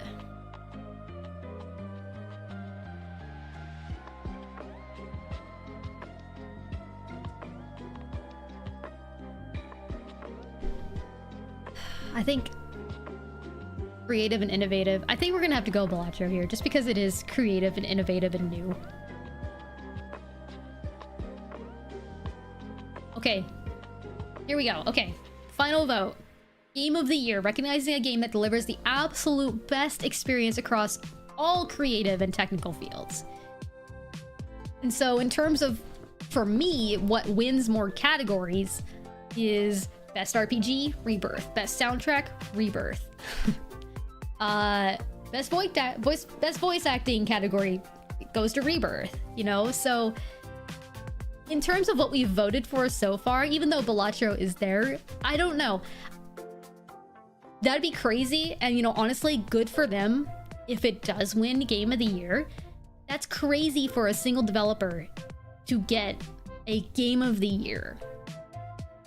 An indie Game of the Year would be wild. So if they do win, great for them.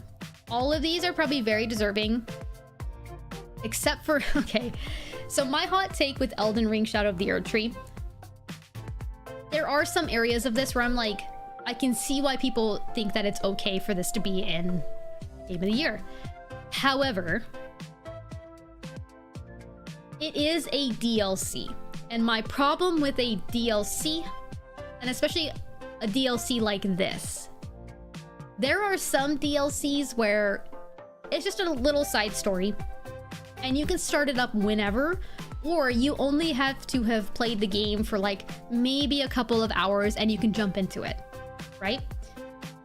Elden Ring Shadow of the Erdtree is not that kind of DLC. The amount of progress that you need to make in the base game of Elden Ring to get to Shadow of the Erdtree to be strong enough to handle what Shadow of the Erdtree is throwing at you is a massive time and gameplay investment. But my more key phrase here is that you need the base game of Elden Ring. Its own separate game that you have to buy that, by the way, already won Game of the Year to play this. So I totally understand some folks that are like, whatever, just put it in. Sure, maybe. However, my problem with Shadow of the Erdtree is the investment needed to even get here. The amount of people that have not even received the achievement on Steam of the boss you need to beat before you can start this is like 50%. 50% of people that own the game on Steam have not even the ability to access this. That's just kind of crazy. So, it's a very interesting thing for it to be here. It is what it is. It's here. I think moving forward, they should just have a separate category for DLCs if they're of this magnitude. Again, I love Elden Ring, and I've heard so many good things about Shadow of the Erdtree. It does deserve to win in some categories, but to take over these other games that are truly like new games in the year would just feel weird to me when this base game has already won Game of the Year, man. You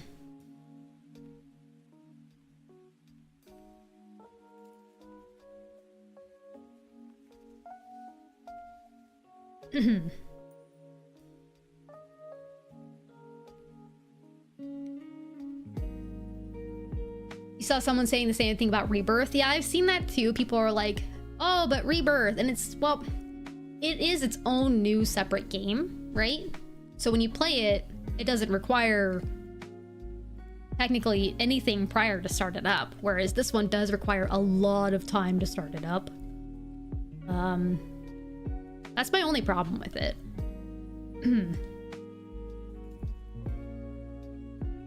And yeah, it does feel weird to me where like games like Silent Hill 2 kind of got shafted out of it because of a DLC. Again, I mean, I don't know. I see all sides for it. I do understand not having an issue with this, but my personal issue is just I know how long it takes to get to this. Was I able to reach the DLC? My play file can play this. I haven't started it because I've been doing other things. My play file can play this DLC. But I know how many hours it took for me to get to this. That's a really tough one for me to see it here. And again, I know that's the controversy. I totally understand some arguments from both ends. My personal take is I would rather see Silent Hill 2 here than a DLC that I know takes like 30 hours at least to get to. But you know, that's just, it is what it is. It is what it is. So I'm thinking my personal game of the year has to be Rebirth because I just know in terms of so many elements, it's won over more than these to me. So I'm gonna go Rebirth. Yeah. The fact that Elden Ring is here makes me a little worried because I do know that the reason it's here is because the industry wanted it here.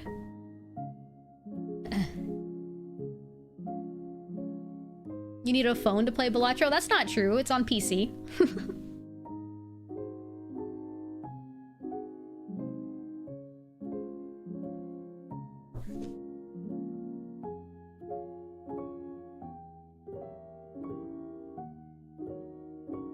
So many people actually prefer playing games on mobile, which is wild to me. Like phones.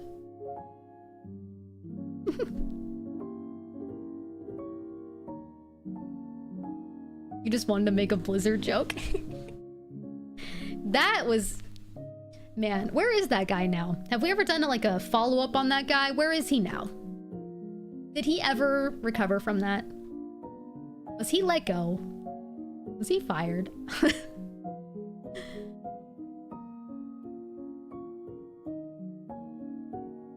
Simon, yeah. I mean, it is what it is. We can't change this being here. Again, I understand both sides of it. I personally think it's kind of weird just because I know how hard it is to even have anybody experience this, but the experiences I've heard are amazing. So I get it. But even I think that if we forget about Shadow of the Erdtree, because it's here, it's whatever. Black Myth Wukong, I don't know if that deserves it even over Silent Hill 2 for me.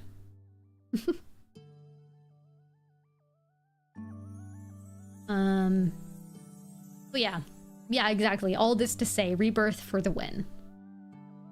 I will be very happy if Rebirth gets a few takeaways from this event.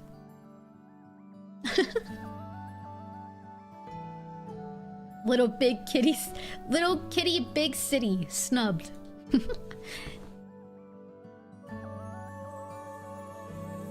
Sorry, Norm. Best game of the year. Completely forgotten about. You're waiting for Warframe 1999 to be announced at the Game Awards? We'll see. We'll see.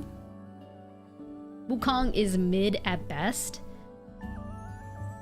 Yeah, I don't know. It just doesn't seem anything different from the typical FromSoft formula to me to make me be like, that's gonna be better than. Like, if it came down to it where, like, my only possible votes could be for Black Myth Wukong or Elden Ring Shadow of the Erdtree, it's obviously going to Shadow of the Erdtree just because I know, like, they're the ones that started all of this, basically. But I don't know.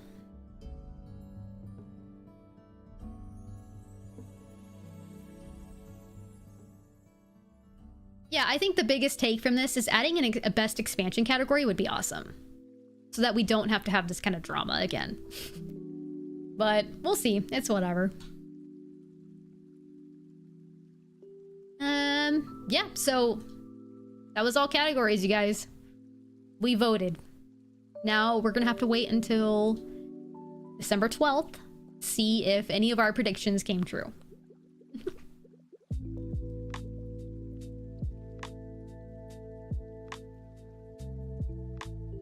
Golden Joystick Awards had a DLC category. They did, yeah, and that was good for them. I think they won on that, didn't they?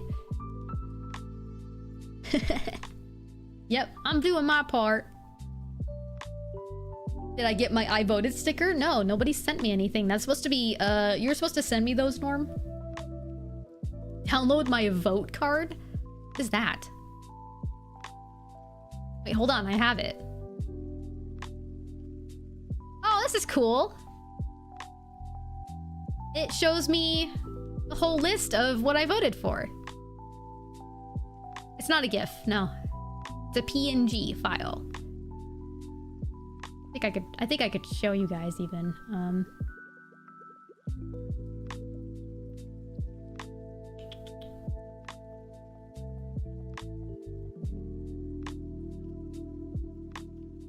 Maybe? Why doesn't it show you? The heck? Why is it empty? Okay, hold on. We're gonna add...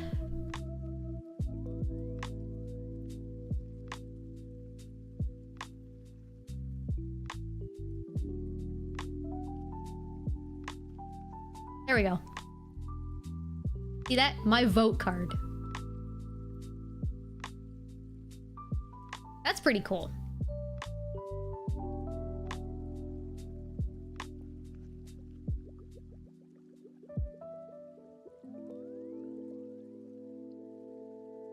You're saying you're out of the job? You were going to make such a nice Excel spreadsheet to compare?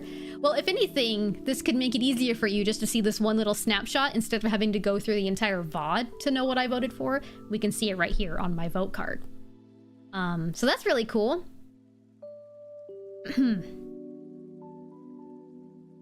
Yeah, that's everything. Cool. So yeah, December 12th, you guys, I will be streaming my reactions to the Game Awards, and hopefully we get some really cool trailers. Hopefully we see some of our choices win. Man, yeah, I'm really excited. Yeah, so we voted for basically 1, 2, 3, 4, 5 categories for Rebirth. Couple for Neva. Actually, 3 for Neva. Wolverine. Yeah, Wolverine is something that I know even I'm very excited to see, hopefully. I know we have individuals looking forward to maybe Kingdom Hearts 4. Perhaps. I'm gonna cope super hard and be like, yeah, no, they're totally gonna tell us about the next part of the remake series, for sure. They're gonna tell us at least what the next one is called, so that people can theory craft online until it's released.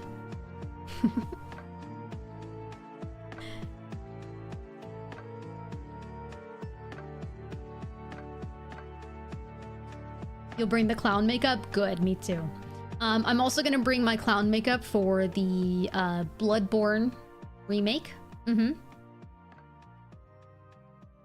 If Kingdom Hearts 4 is there, I'll never talk shit about Jeff again. Really? I'm gonna hold you to that. Everybody, you saw it here first. If Kingdom Hearts 4 is announced, Mexi can never say anything shitty about Jeff again. Ever. Until the end of time. That'll actually be really funny. I hope that happens.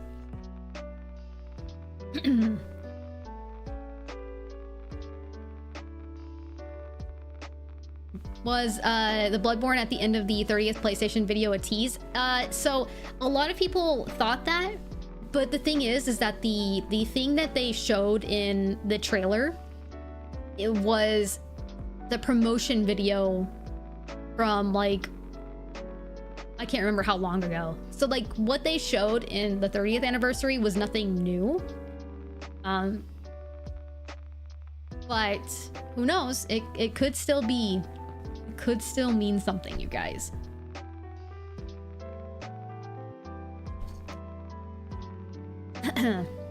But it was the first thing they've really teased in a long time in regards to Bloodborne. Like they've never even teased trailers including it before. So who knows? I'm hoping.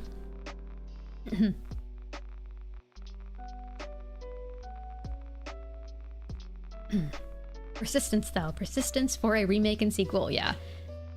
Bloodborne did get maintenance. Now, another thing that people have said is that it has always gotten maintenance. Every so often like that before. So...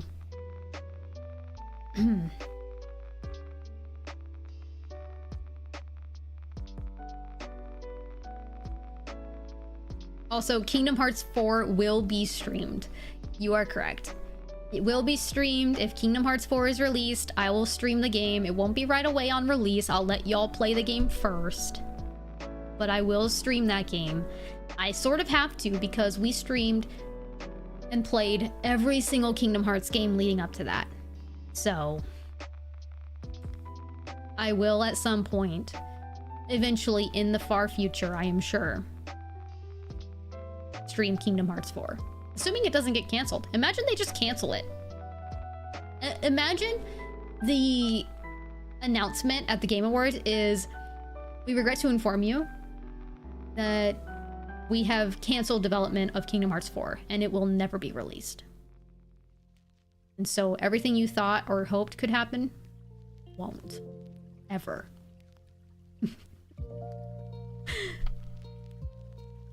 Hey, Legend, thank you so much for the 38-month tier 3 resub. I appreciate that. Breaking news, it's canned. Sorry, not sorry. Exactly. Don't speak that out loud, Kristen. Too bad. It's already out there. And I said it on stream, which means it's out there literally forever, until the end of time. So...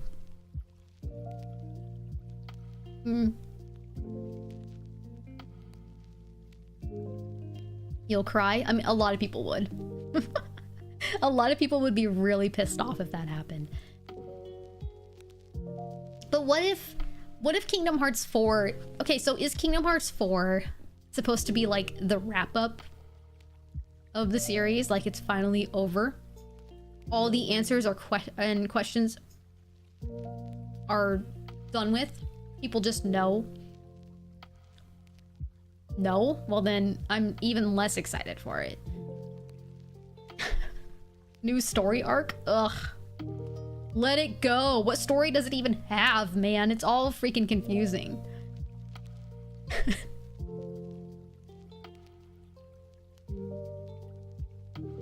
Wrap up the sea salt ice cream saga. Stop being a hater. I'm sorry. It's just like it's in my blood to be a hater. Just like you hate certain like sports teams, Mexi. There will be nothing that probably changes my hatred for Kingdom Hearts just because I can't understand it. There's 3,000 games of Kingdom Hearts that I've played and I still have no idea what's going on other than the power of friendship. It powers over everything in the universe. Glory Mac, good night.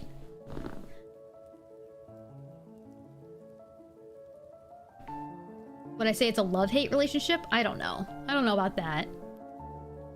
I don't know if I love it. I really liked Kingdom Hearts 1 and 2 when it first released because that's all there was. And I was younger. I didn't have to understand it. I just knew, oh, what Disney World am I going to next? I am so excited. And then they started releasing a billion others and they're like, actually, no, hold on.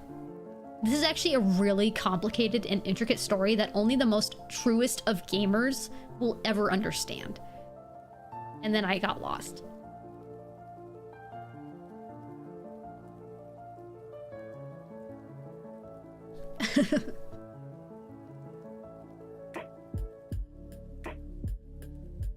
Yeah, we have lore. You just have to really, really dive into it for about 6,000 hours worth of YouTube videos. There are people breaking it down, trust me. It's just a little too much, man. It's a little too much for me. And it's one of those things too where everybody has their own theories still. It's been out forever and everybody's like, no, it's this way. It's this way. And man, that is exhausting. That is exhausting. Yeah, I'm not a true gamer, it's true. I hung up that part of me a long time ago. And I said, if it doesn't tell it to me, like I'm like at least a 10th grader, then I'm done. If I need a degree to understand this game, I gotta step out, man.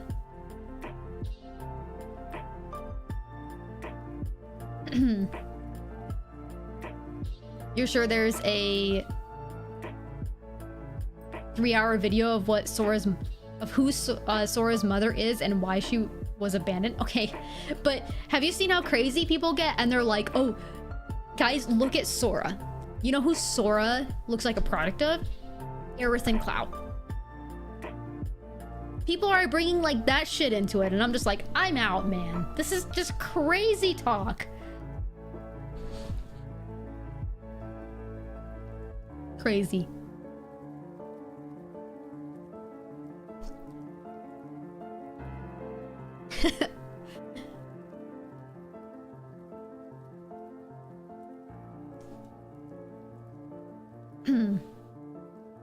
That's one of the reasons I also stepped away from Final Fantasy VII conversations. I actually used to really enjoy looking at and or seeing people's own theories of remake when it first released.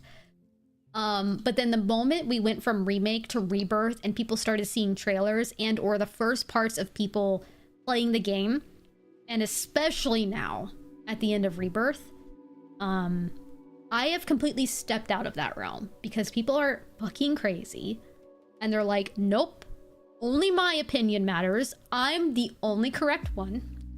And it is absolutely this way. And if you say anything otherwise, I hate you forever.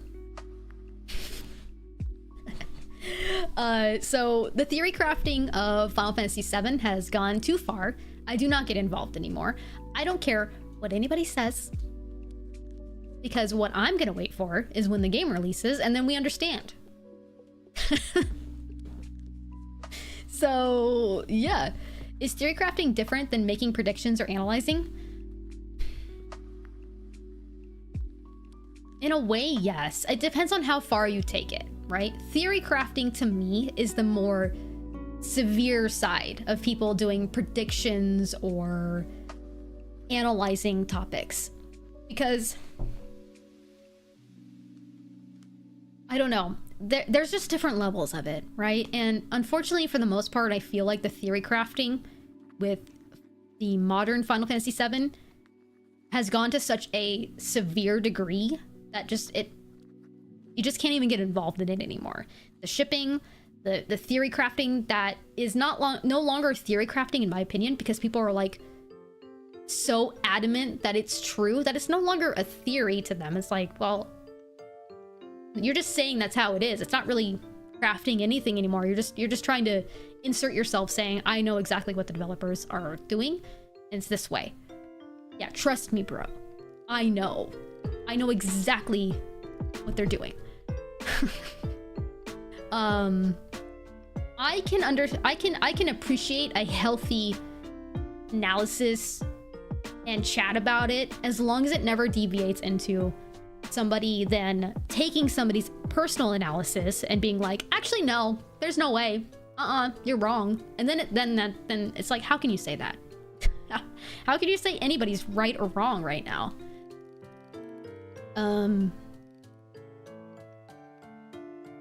So any kind of fandom that gets that deep is really hard for me to stay involved with. But I still love the game. I'll love the game till the end of time. And I'll have my own thoughts, but my uncle works at Square Enix. Hamaguchi-san actually told me personally exactly how it's gonna go.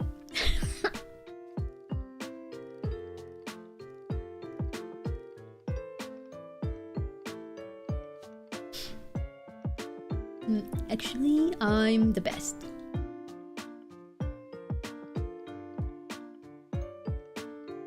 You're quoting that? Take it. Absolutely. Just run with that. Who can say otherwise? I'm right. You're wrong. Forever. And even so, here's the thing. What's really important is that if in part 3, what I said does not come to be, the developers ruined the game. They should have done what I said, because what I said was the real theory and true, and this game is shit. Oh, I am so excited for the release of part 3 so that all of it can just shut up. Or at least I'm hoping that's what happens. I'm hoping they really solidify and close out of every avenue that people have arguments about, you know? So we'll see. But people will always want to argue about something anyways, so. Sad thing is, people legit think that. I mean, yeah, that's how it is. It's how it is. With any fandom, it's how it's gonna be. So.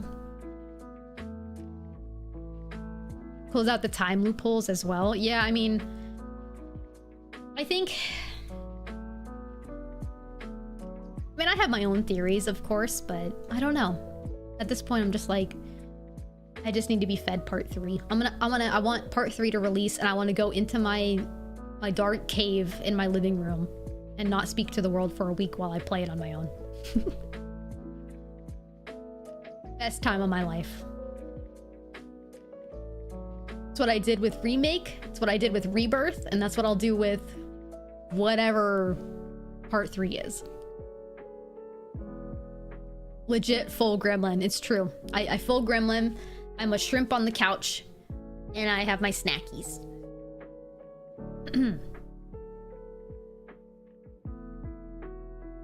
Cry about it for a week after? Probably. There will be so many reasons why I'm crying about the conclusion of the Remake series is probably majorly just like how they wrap up the story. I'm sure it'll be very emotional. I'm sure there's going to be a lot that happens in the final game that will make me emotional. But then the other part will be knowing it's over, and I'm sad that it's over, you know? Because you just want to keep playing a game that you really love, and when they wrap it up, you're just like, well, damn, nothing else to look forward to with this game. It's done.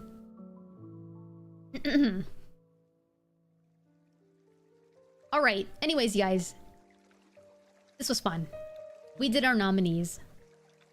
We voted. We're gonna see if my vote card has any predictions right when the time comes, and that's what we'll be doing next week at 4:30 p.m. I believe is when the show starts. But for now, we need to switch over to playing Neva. We need to finish it. I need to probably cry a bunch. I'm not looking forward to.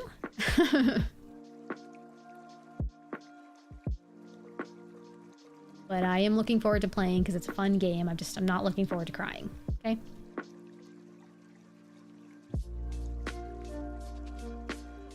Go grab the tissues. I should. I don't have any tissues. Break time for snackies? Actually, that's probably a good idea. Yeah, we probably should do a proper break here to set up. I need to turn on my console and get that ready. So yeah, we'll do a quick little 5-minute break here. Get this console set up. I'm gonna refresh my drink. I'm gonna get some tissues because I'll need those. And we'll be right back with Neva. So I will be back in just a moment, folks. So make sure you stretch and get your snacks too. We're not done.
Alright. We're back. One thing that I did not do was set up my PlayStation. I just ran away to do other things. So, we're gonna do that now.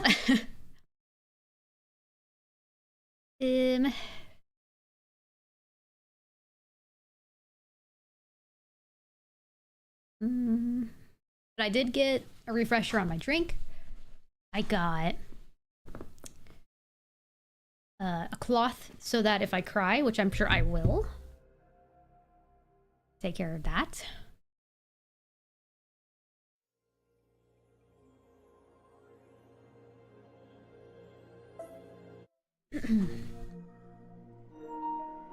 All right.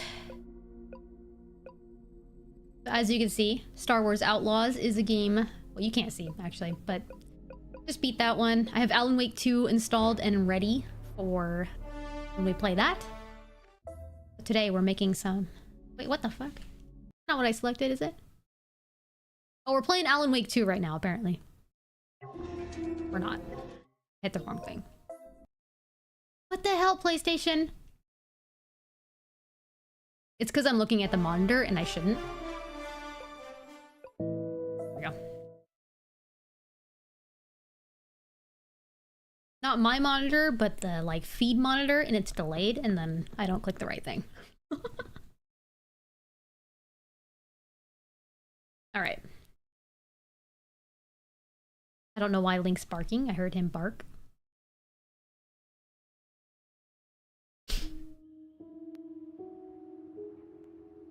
Uh-oh. The audio okay?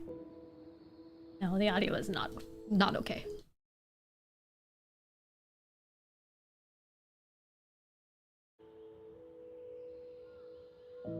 Okay, I fixed it.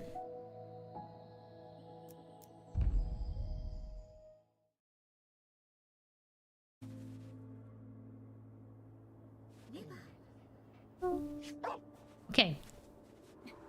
I have to remember how to play this game. So we got double jump, the dash to dodge. We got R2 to send Neva. Triangle to bring him back. L2 to get on Neva. Okay.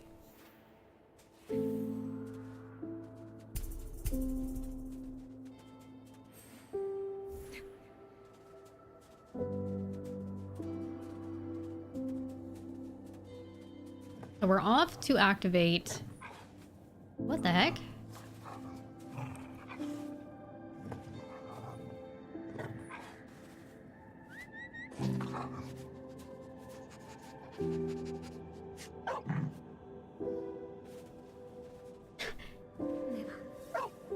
Barked at it.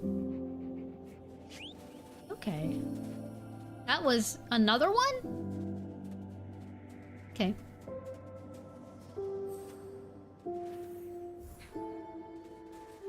Wait, already activated that? Yes? Yeah, we already did that one. Interesting. I think I'm going the right way.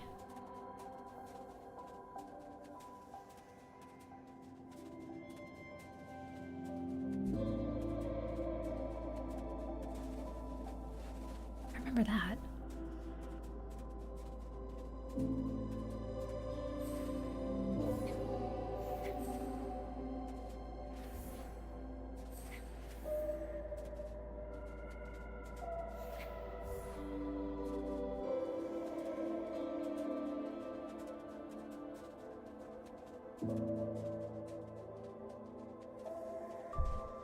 Okay, yeah, so we completed that side, so now we're off to the other side to get the other lit. Oh, wait, hold on.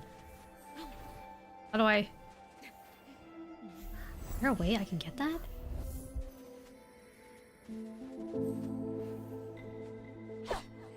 Maybe... Ha! Alright.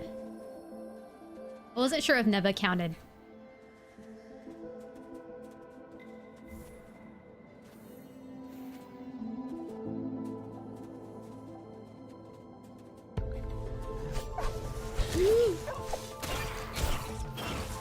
gotta get good at combat again.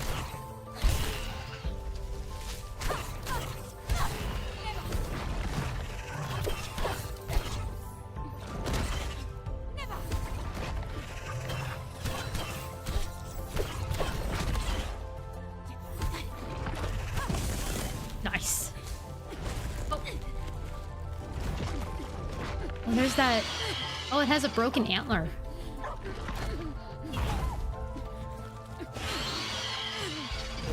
Holy moly. Oh, it's gonna help us. Oh, it's strong.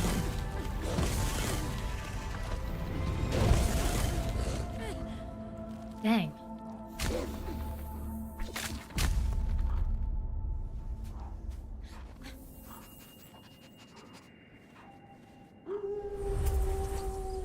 Whoa. Oh, that's so cute.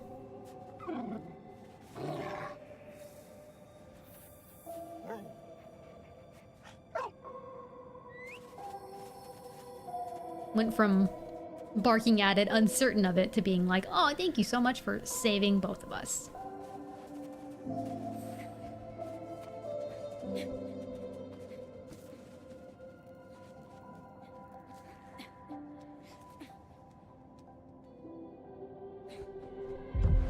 Got it. Ah.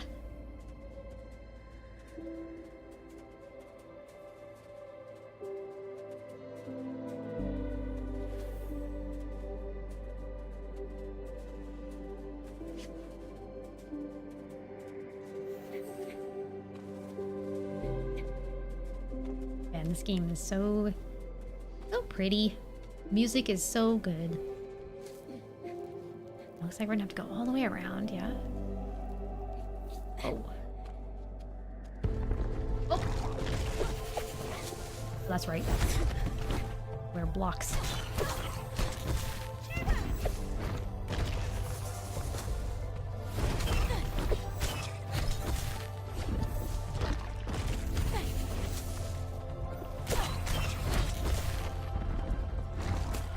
Oh, that's okay. Quite a rectangular block.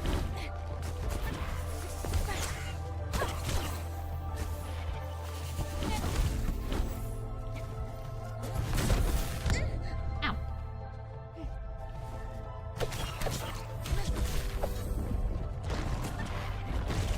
Boy. Dang it.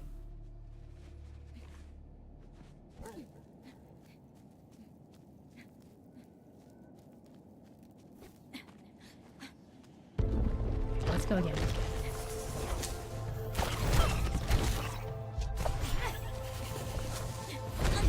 Jeez, okay.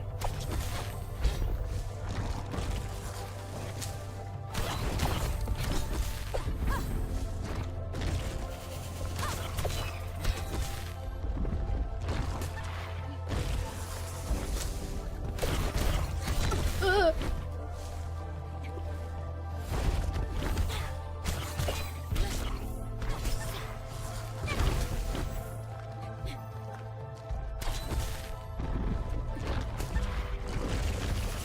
Tricky segment.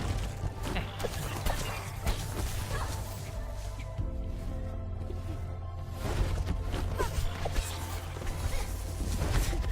Rude. What the heck? How'd you hit me?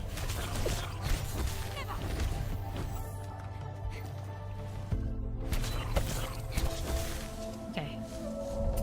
Thank you. They were very rude.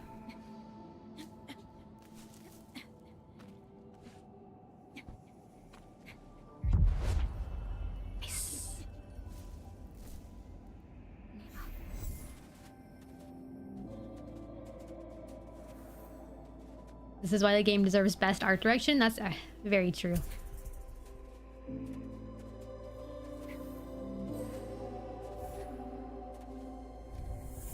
Oh wow, that reflection.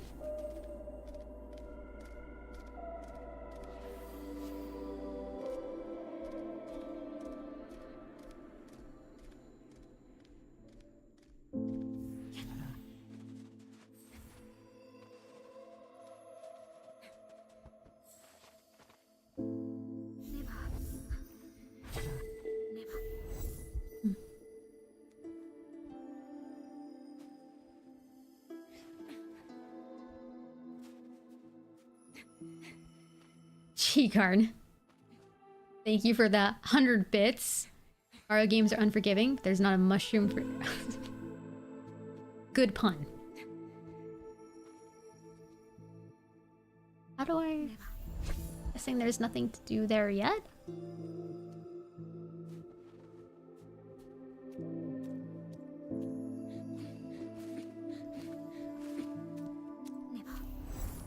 Can't get on that way.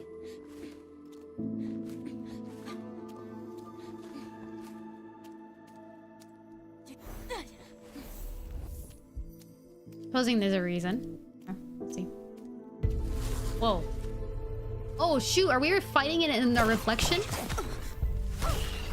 Looked like it for a second. Yeah, okay. They're invisible. That's cool.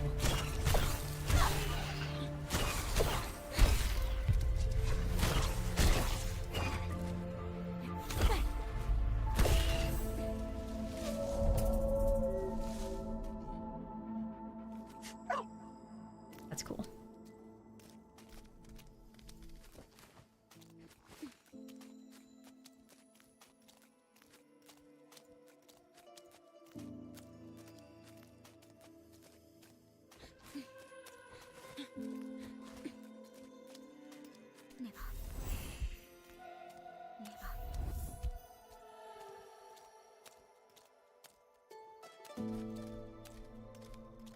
Interesting. Whoa, wait.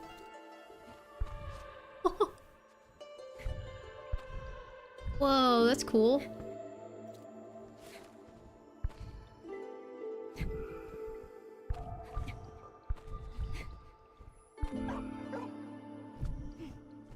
Whew. That was awesome. I love stuff like that in games.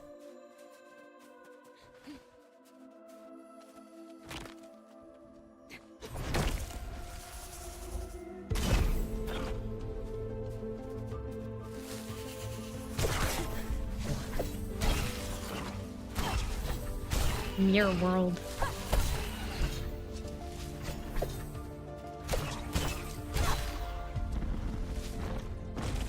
It's trippy.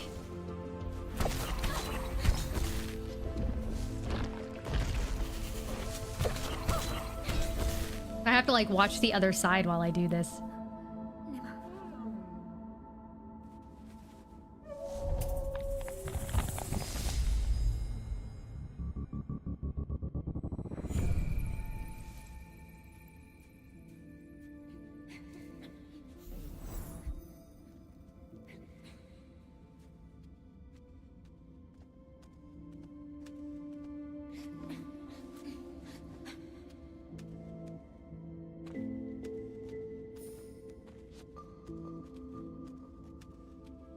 I can't tell. Hold on.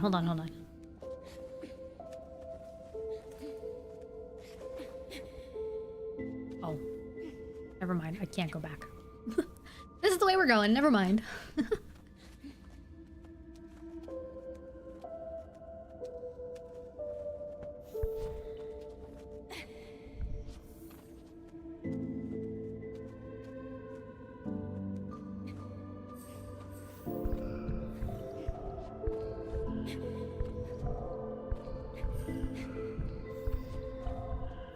Oh, ah!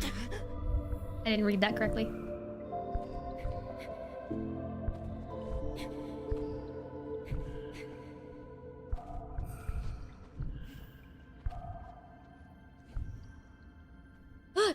Okay. Aha! Find the hidden birds.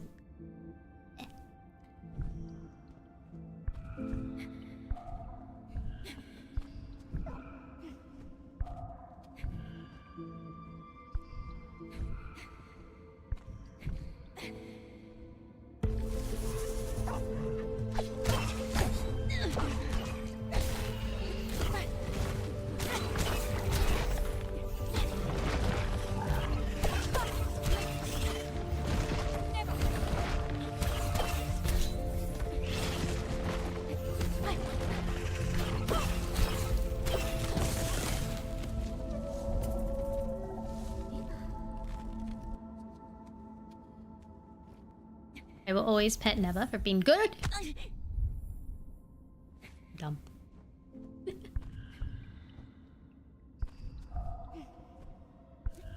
Gosh, this is trippy.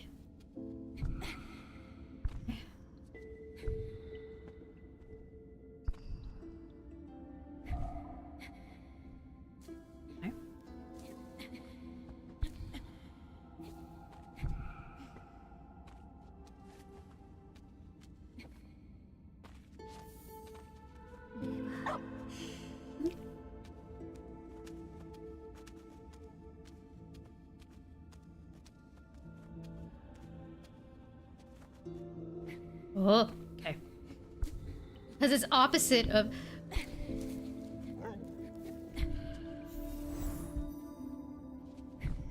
Oh, see, I'm getting tripped out.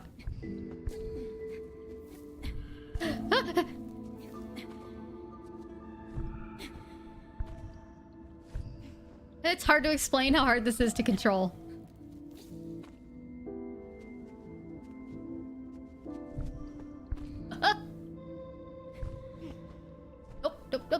Nope. The fuck?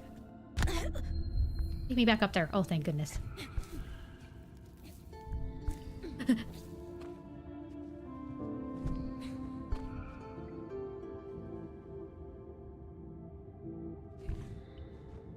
Oh, how did I not make that?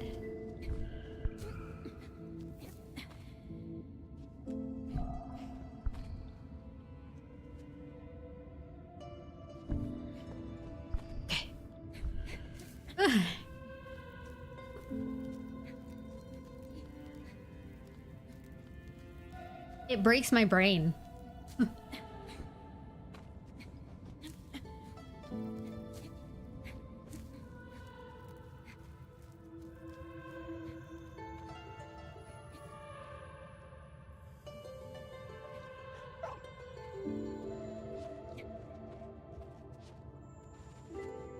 Yeah, super good level design. I think you probably, anybody that's played this, you probably understand what I mean by like breaks your brain, right? When you're like thinking about how to solve it. It's like not difficult, but at the same time it is. It's that other wolf.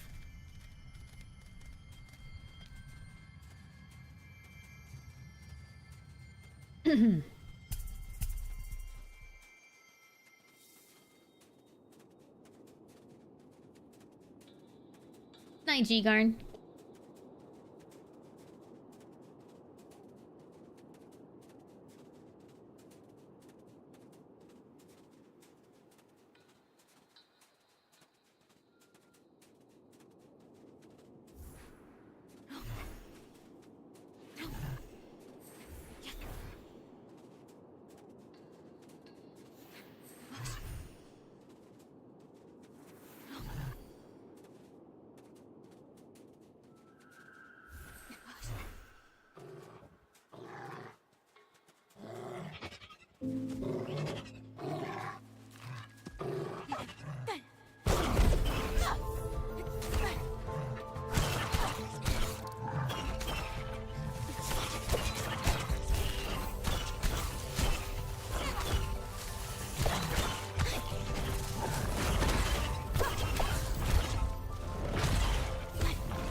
Oh, whoops.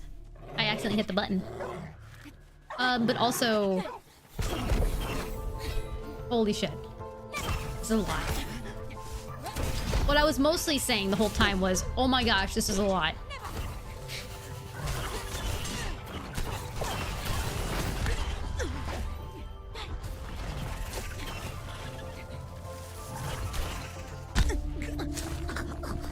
Ah, shit! I gotta, like, bundle them to one side.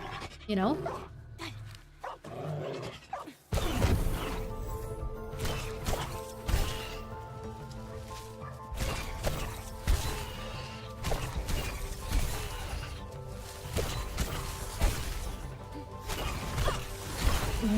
One gets defeated, 5 more show up in its place. Gosh, that got me.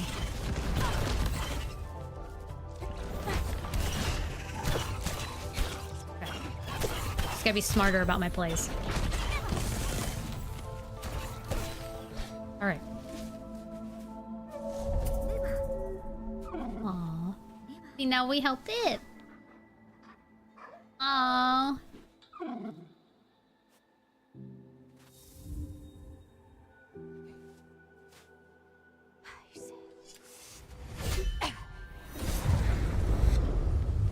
Wow.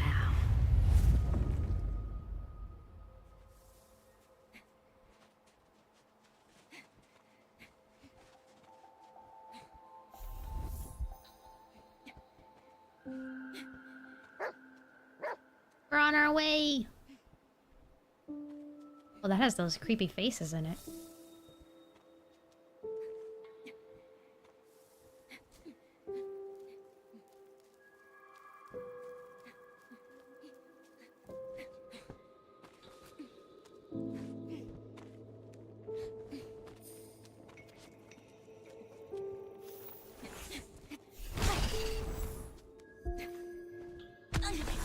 What the frick?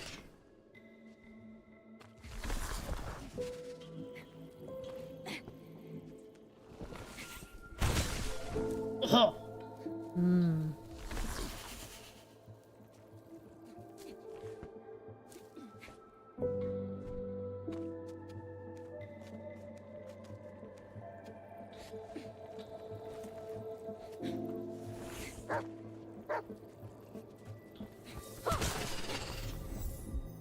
Is that possible to reach? Let's see.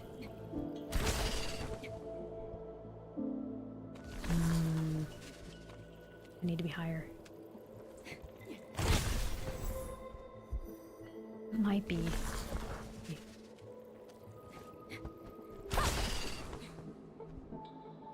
I feel like I'm so close.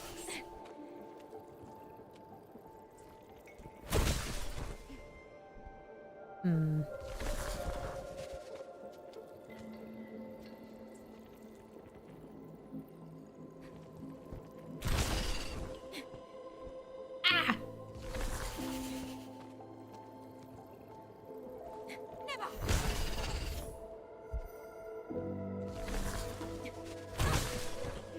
Okay, so yeah, reaching from this side is easy. Okay, so the blast is only within that radius of...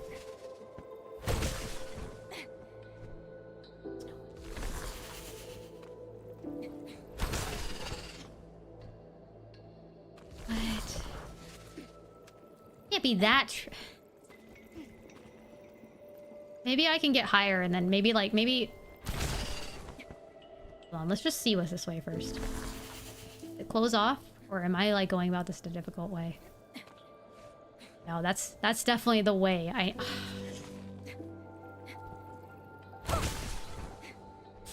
Okay. Figured it out.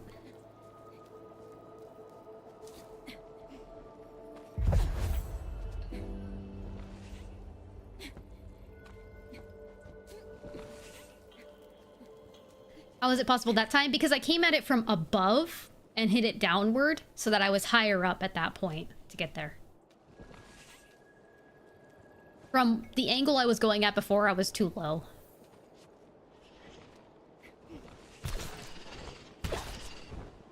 Oh, that's not... Okay.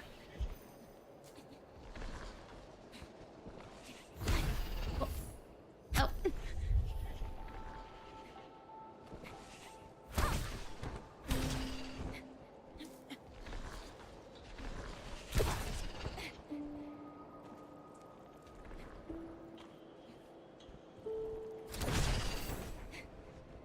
You like that? That's fun.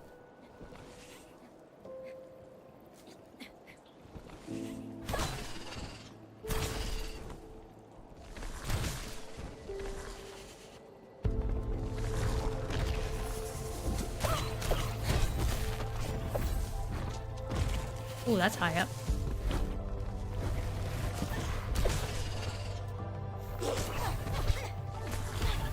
Damn it.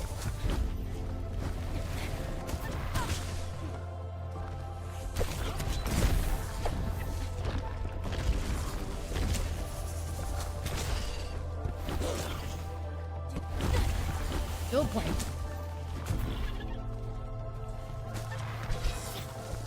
You would.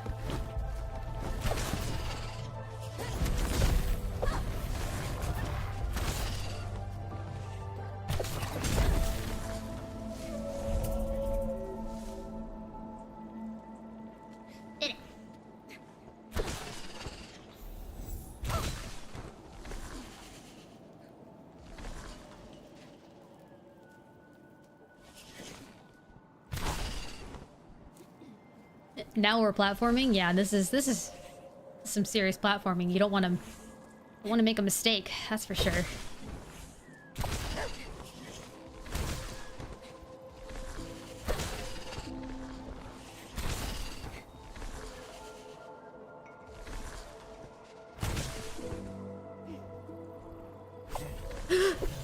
No! How did that not hit?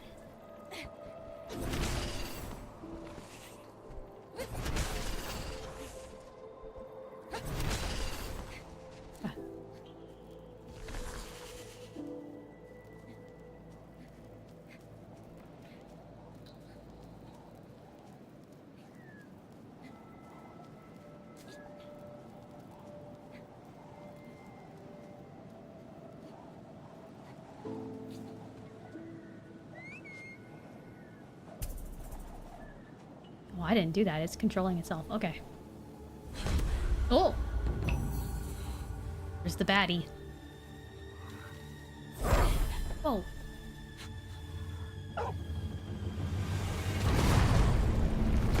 Oh! Sheesh. Okay.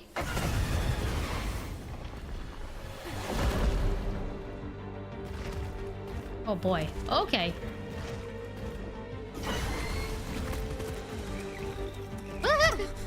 What the hell? What in the frick? Okay. We gotta attack. Whew, that was okay. Spicy.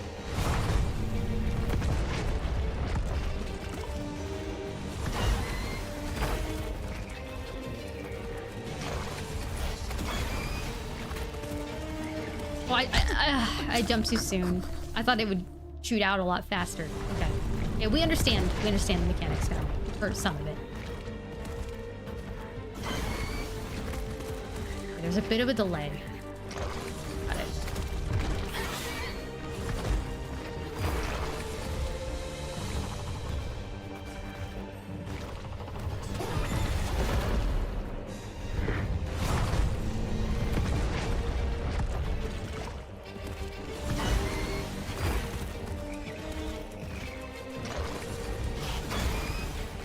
Goodness.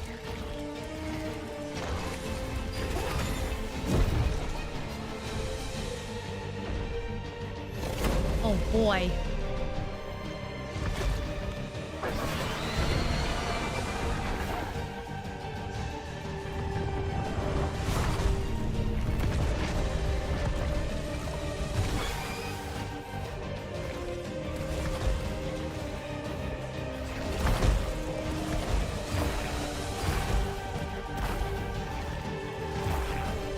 Oh, the other wolf back there.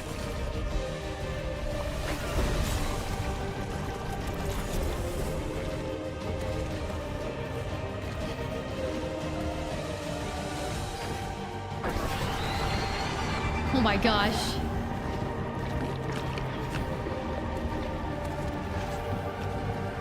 Run it. Oh, nice.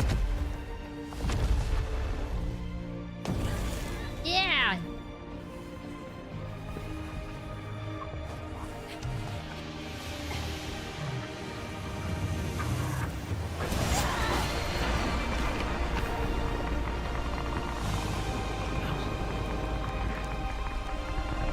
Thank you so much for the 38-month resub. Welcome in. Hope you're doing well.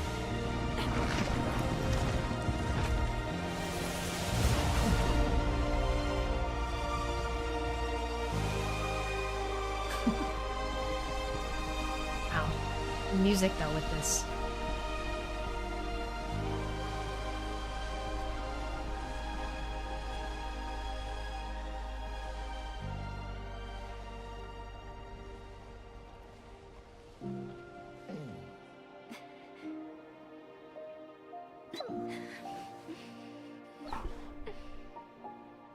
So cute.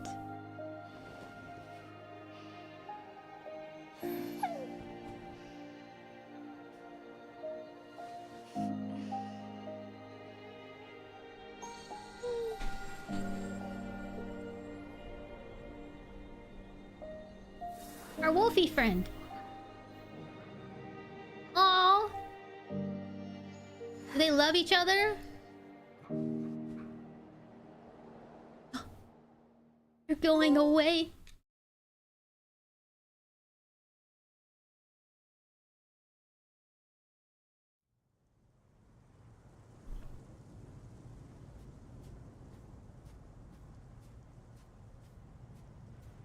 That's like a happy sad, you know?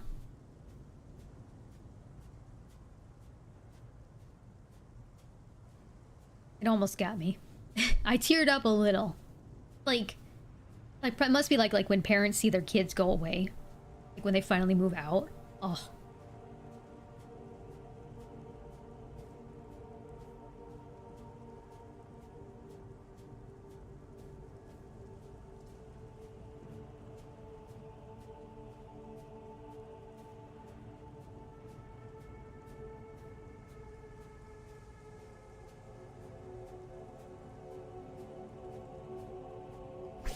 All alone now.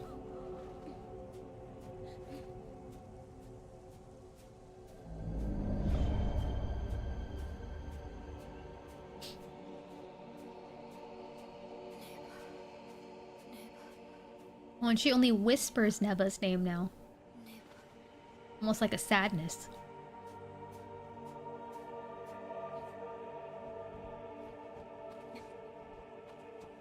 Man.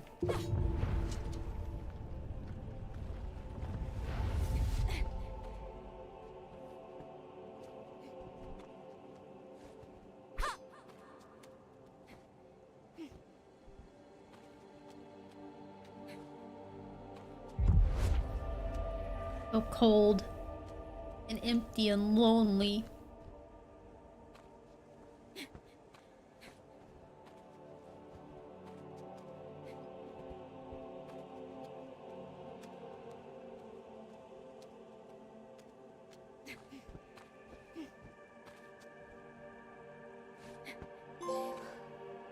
Oh. Cry. Oh.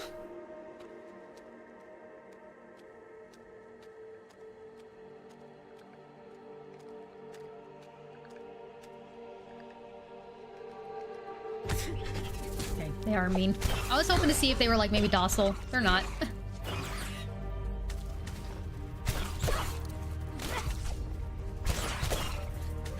Oh my gosh.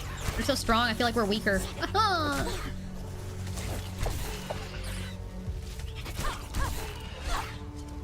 Hey, can you not?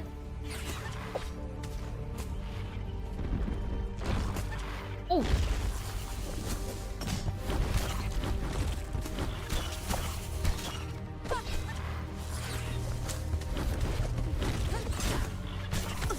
Man, they are so good at those shots.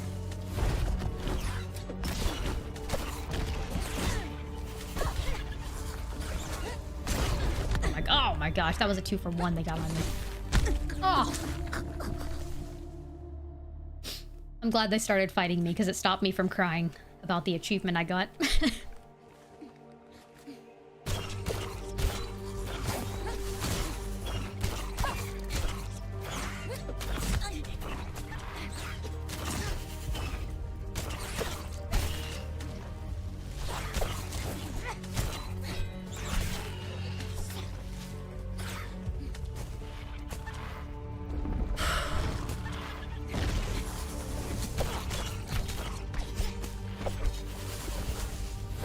Shit, man.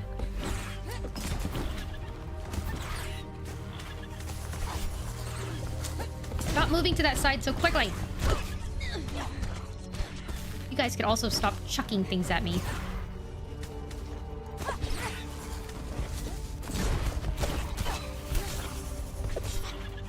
Oi.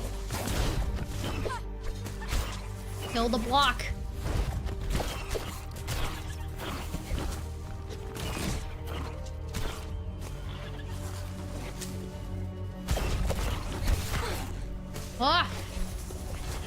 being cornered. Off!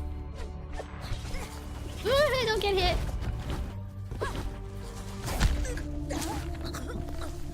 Ugh.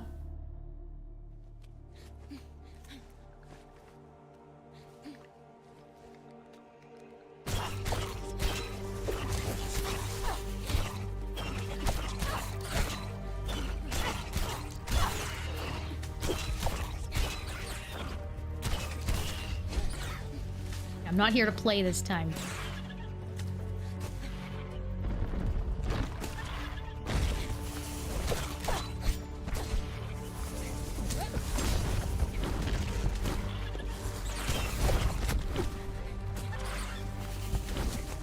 Gosh, they are so annoying.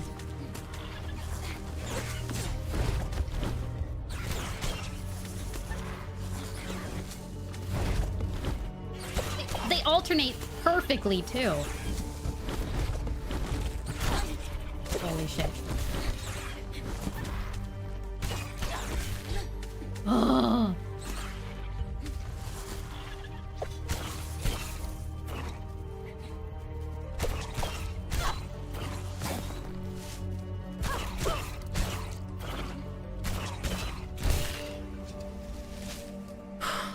Okay.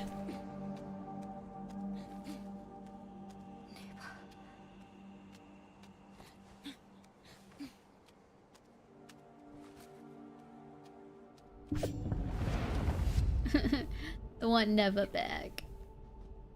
But I know they had to grow up and start their own life too. Oh, they grow up too fast. Well, thanks for the hydrate. I'll do that now.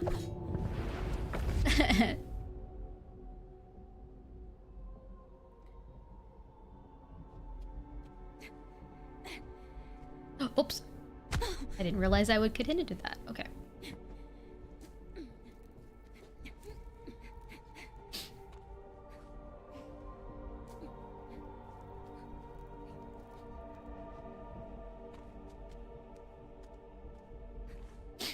Ugh, my nose wants to start watering. Keep it together.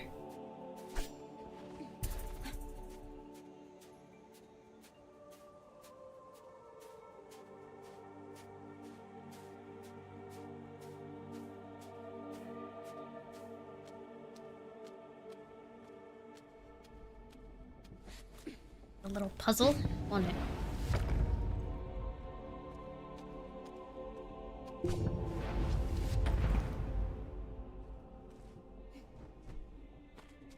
Interesting.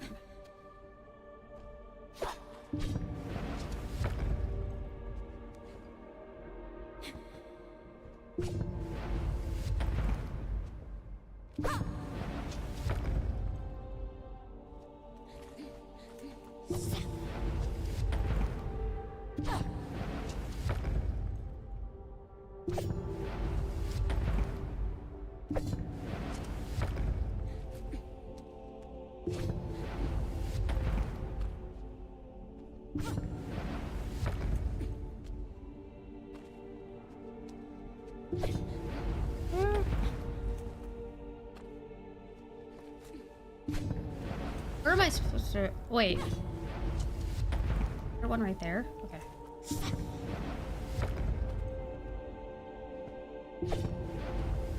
This way?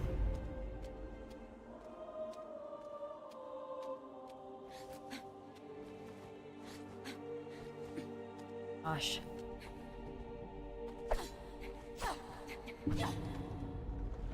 Oh boy. It'll be...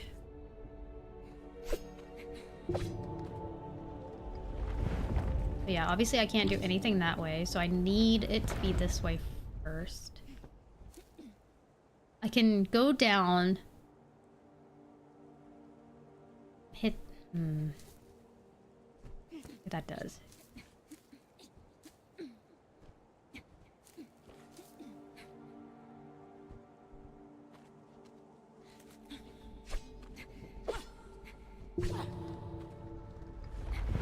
Missed a flower? There's a flower in that area?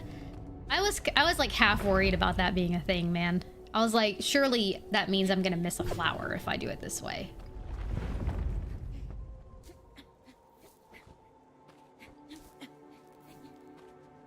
So I can always go back.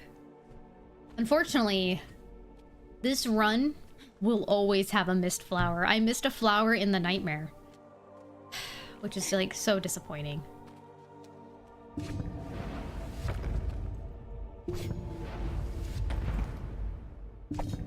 Just don't.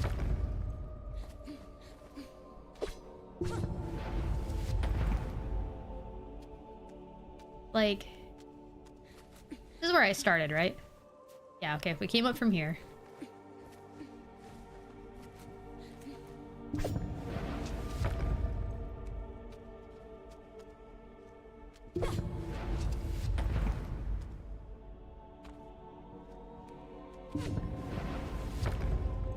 Ah!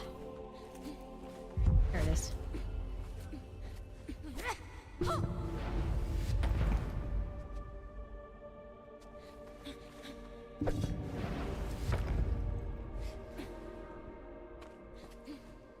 Okay. I knew there was that lower area that I probably just didn't look at well enough. Okay, so let's go back to this puzzle. We're not high enough to get that. We do have to go down. Rotate. Okay. Give us this to grab onto.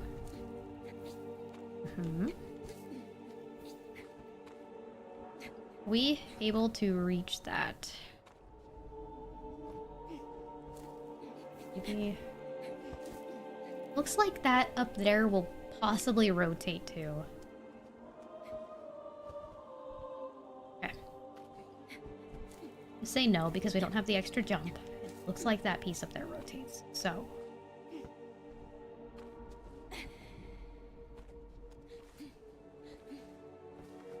Yeah, there's a flower. Shit.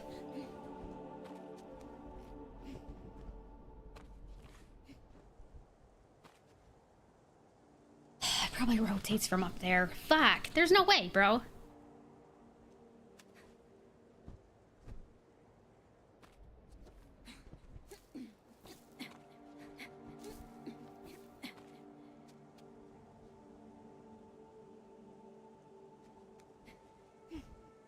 I...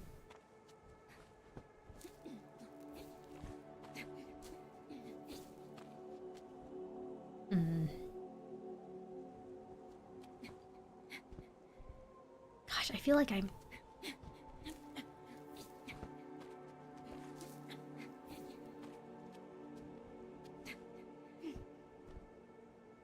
This doesn't seem possible right now.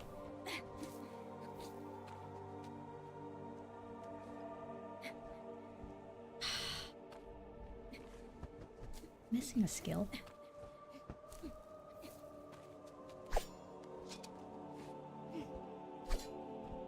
Whoa! I didn't think that would work, but it fucking did. I don't even know if I'm supposed to be here.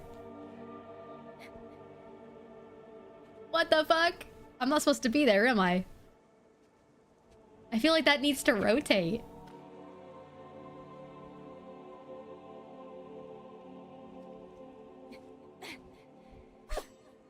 That was crazy that that worked.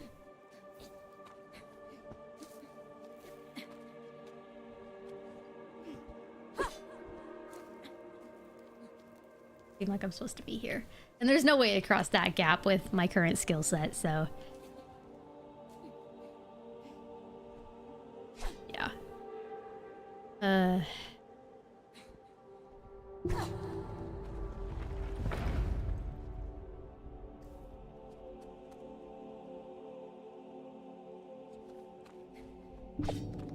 Yeah, 'cause that puts it in the right orientation.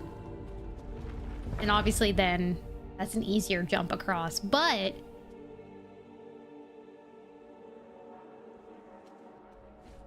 Oh, wait. So I do this, but then...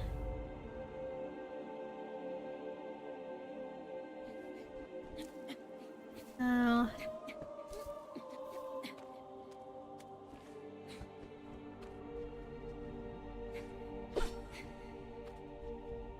Oh, oh. Ah, I didn't do... Okay, okay, I get it, okay, yeah. Yeah. Duh. Overthinking it like always. Hey, the fact that I made that jump, though, without the rotation, impressive, okay? I'm overthinking it, but it was impressive.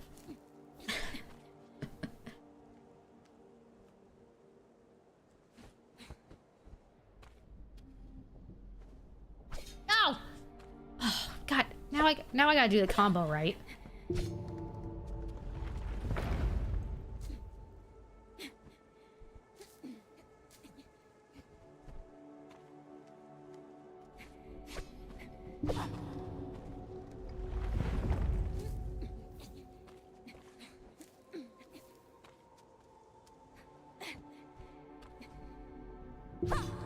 Oh, there we go.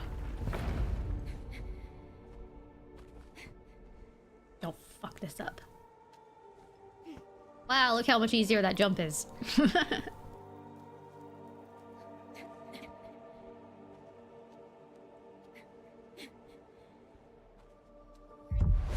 Oh, the things we do for those flowers, man.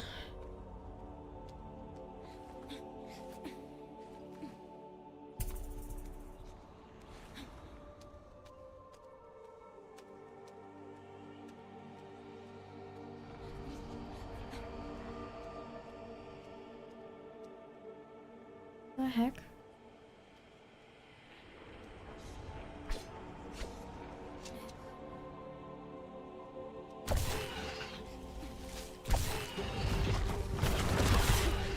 Oh, sorry. Upset.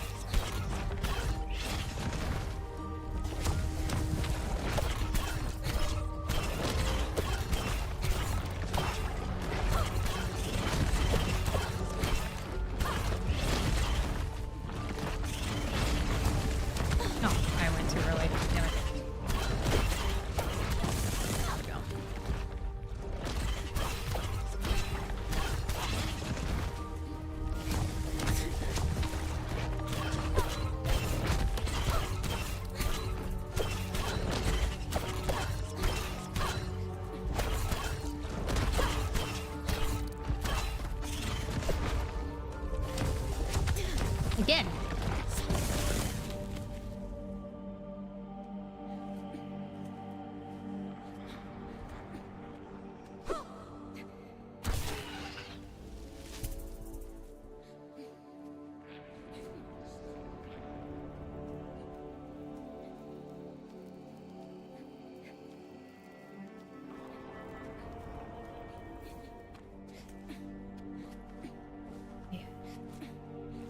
We're puzzling.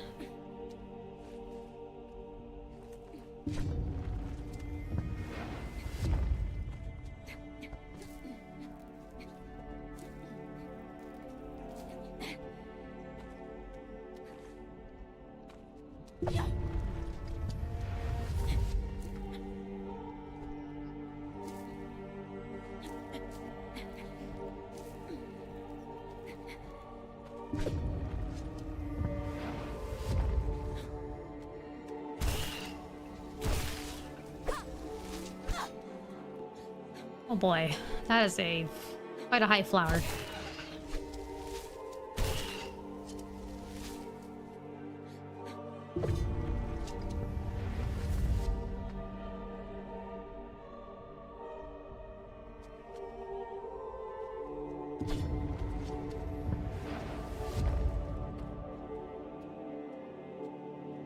That's the way to continue, but...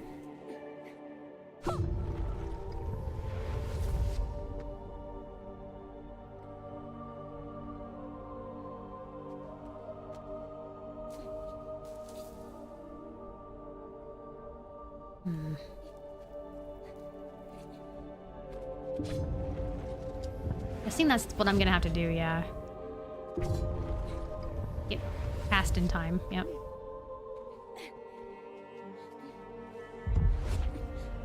Nice.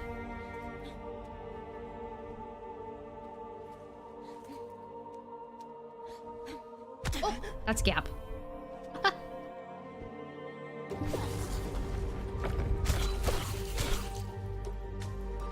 I just throw him in the gap.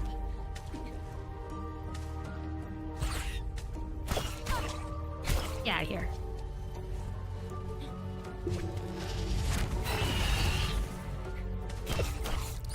I hate the flyers.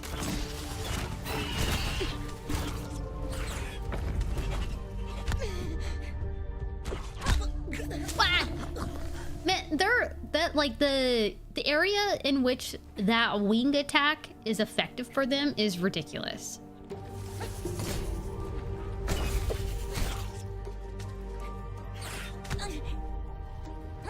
Okay, sniper.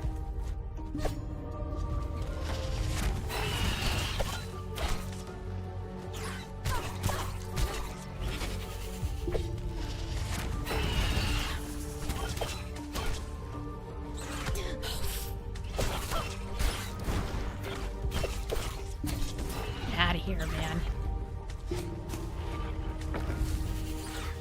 Oh, you almost got me. Almost fell.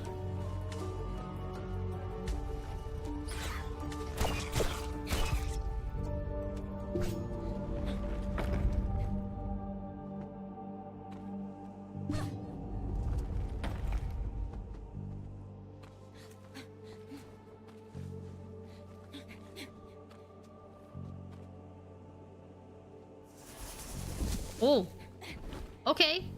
What the fuck? Oh, this is gonna be interesting.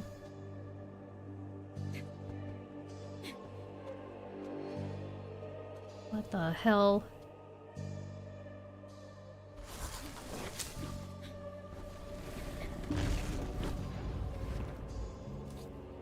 What?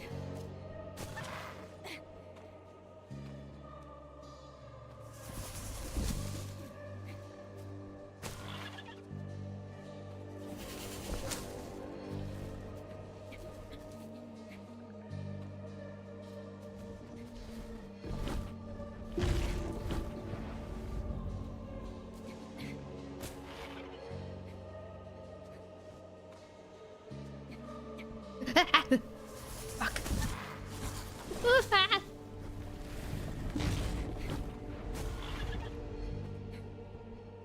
Shit.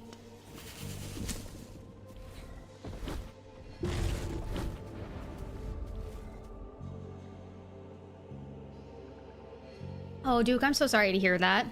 Well, have a good rest of your night. I'll see you on Friday. Hope you have an easy day tomorrow. I know it'll be tough.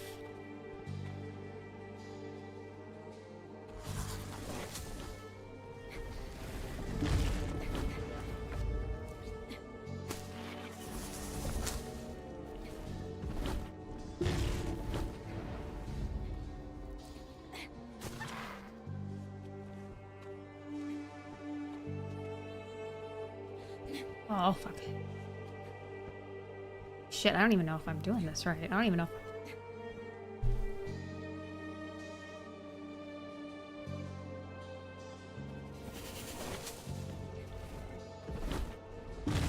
Oh no, I need you to back up again.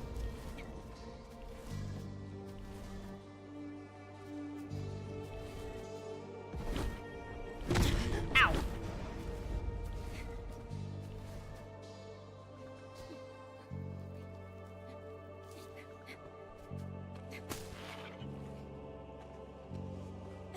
There we go.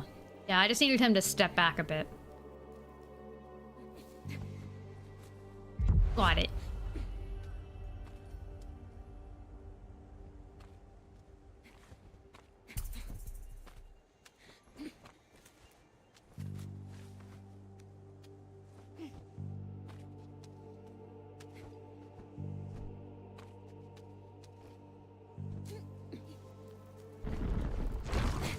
Oh goodness, okay.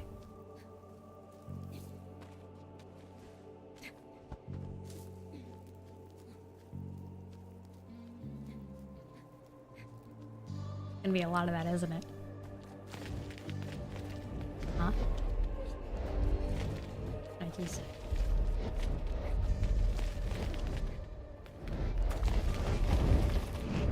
Uh-huh.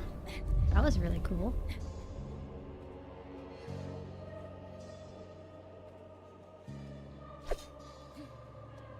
Game's always testing you.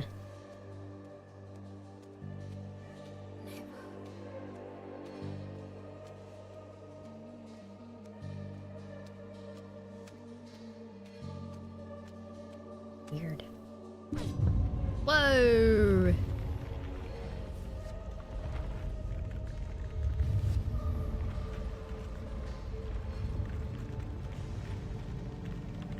Goodness. The music really is ominous, huh?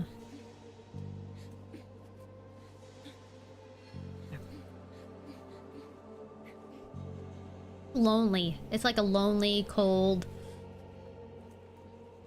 Definitely a sadder tone so far in the game.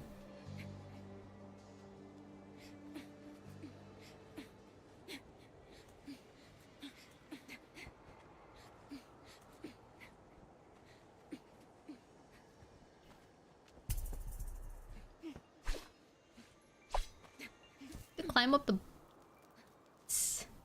fire of bodies.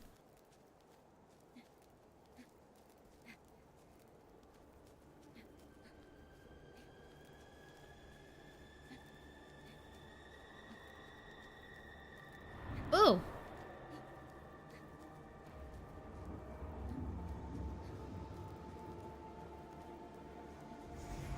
Gosh.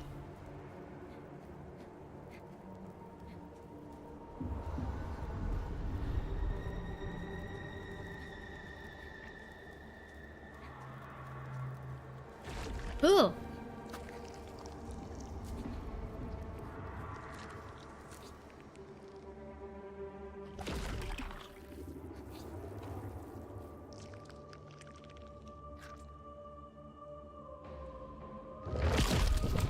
Ew.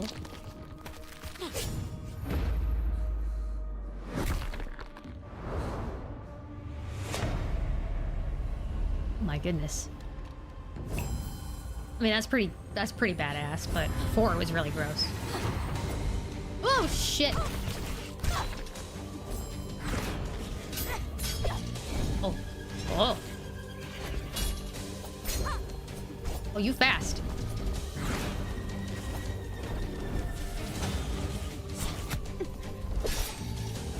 Ooh.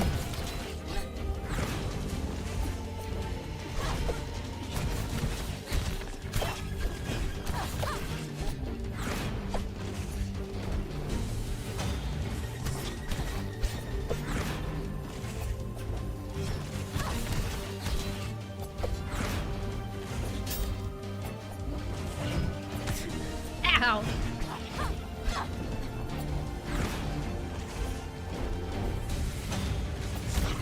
Ooh, you getting faster? Okay. Ow. That was 2?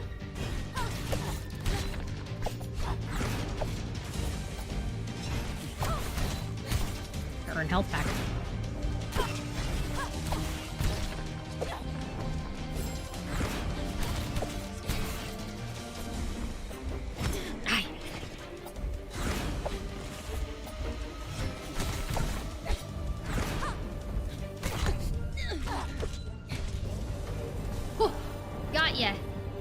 Hell yeah.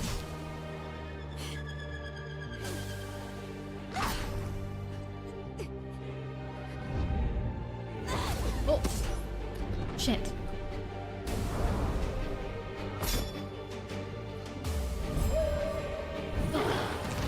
Hey. Neva. Oh boy. Here we go. Phase 2, huh? Oh shit. Oh. Same before. Same as before. What the fuck? Oh good, we're still on phase 2. Oof.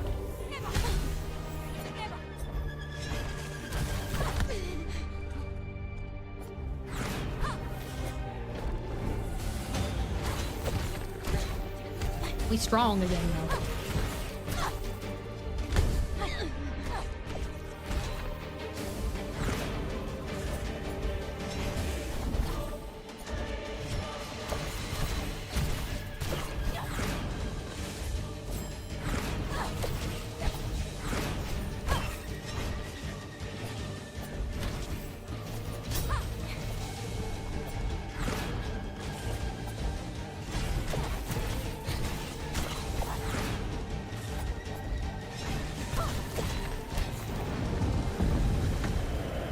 gosh, phase 3?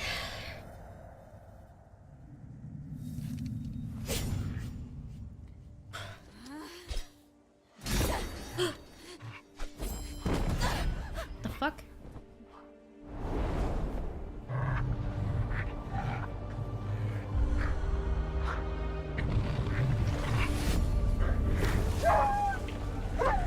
What the hell?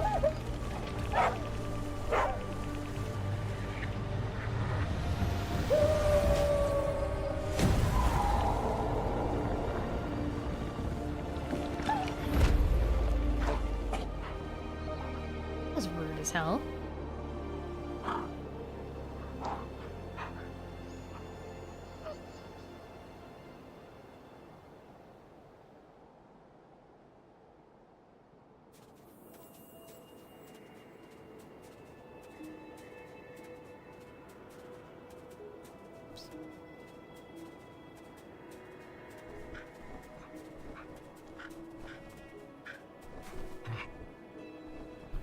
Oh.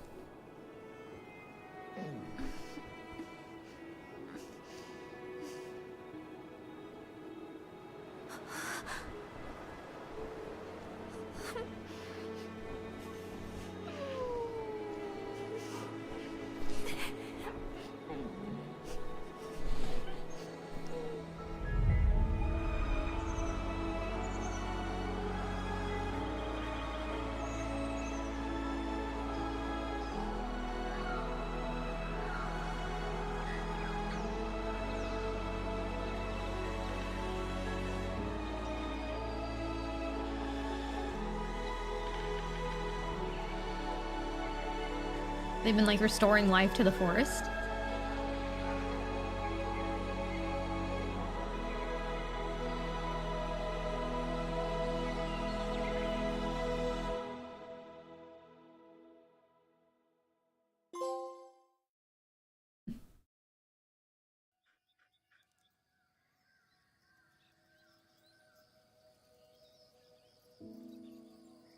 Oh, pretty.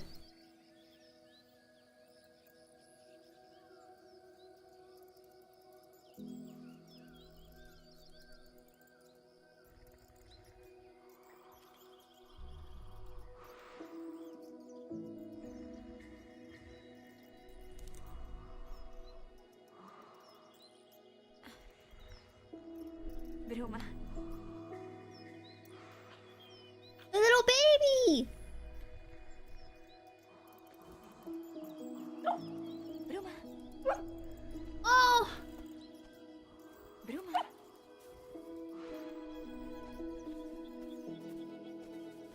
Bruma.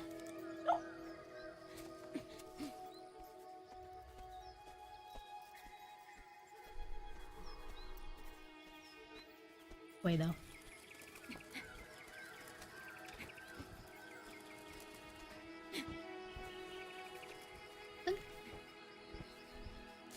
Oh.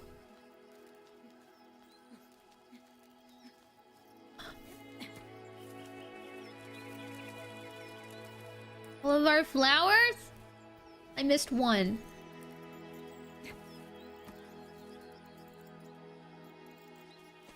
Bruma. Sounds like Bruma. Bruma.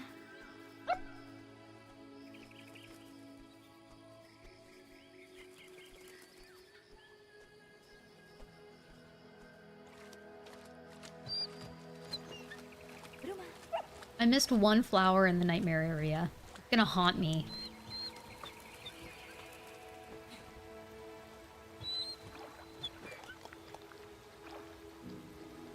Yeah, 'cause...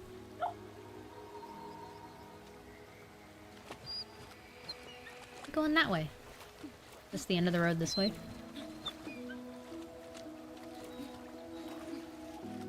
Bruma. Oh! Another flower, look at that.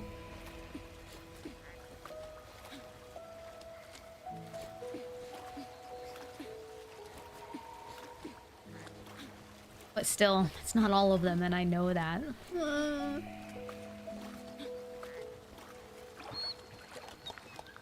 I wonder if you have to collect all of them in one. You probably have to collect all. Oh. Bruma. Cute!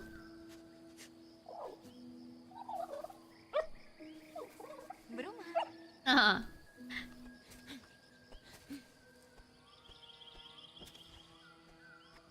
I want to go take a dig again.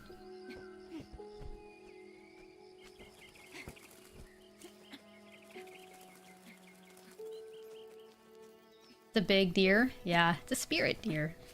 They're big. Oh, I wish I collected all of them. Fuck.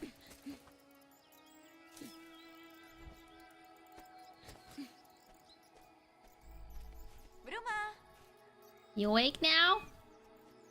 Your child's going crazy. They're too curious. Bruma. Bruma. We must get them.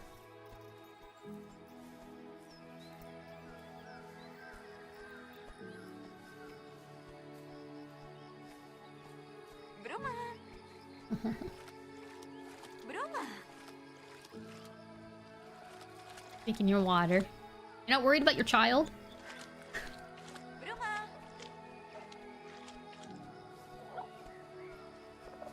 Oh, Bruma. they're playing.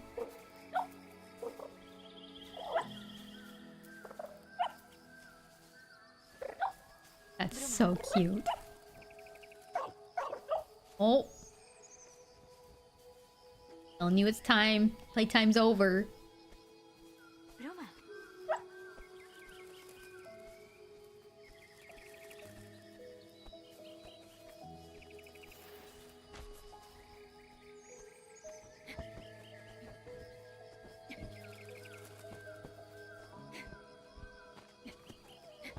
Oh, Bruma.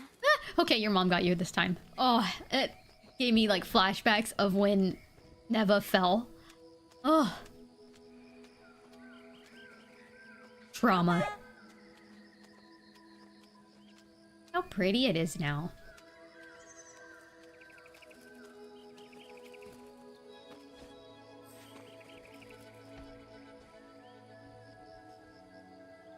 Am I gonna stream the Game Awards? I am. Bruma.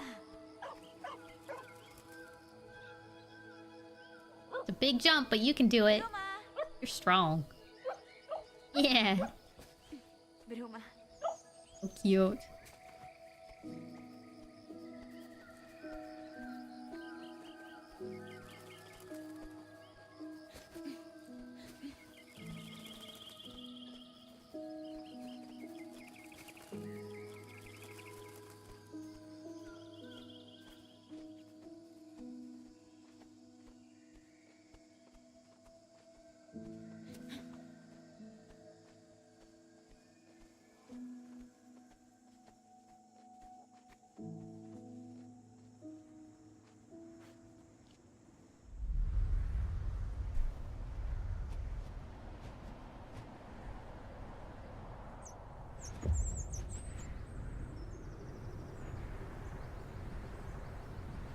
Isn't this what happened in the beginning?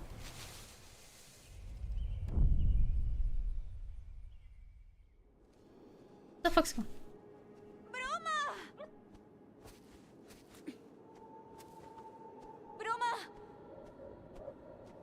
Bruma. Bruma.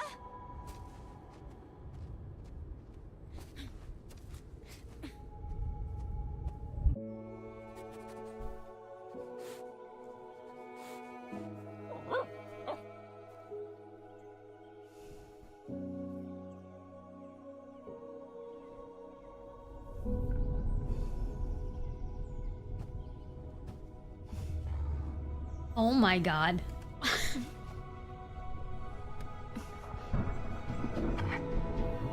It's doing it again. Not again. It's the same scene, damn it.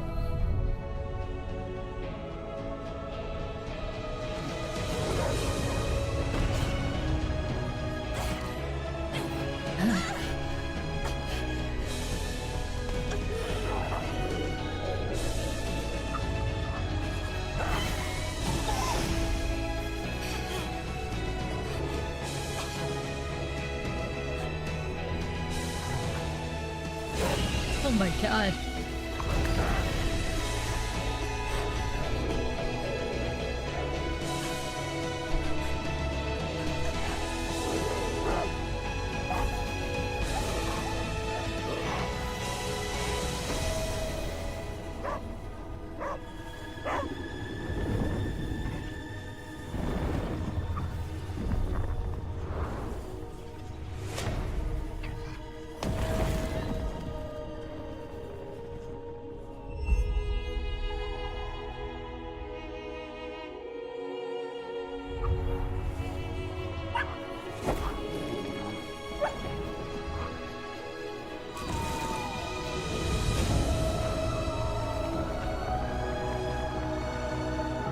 Oh.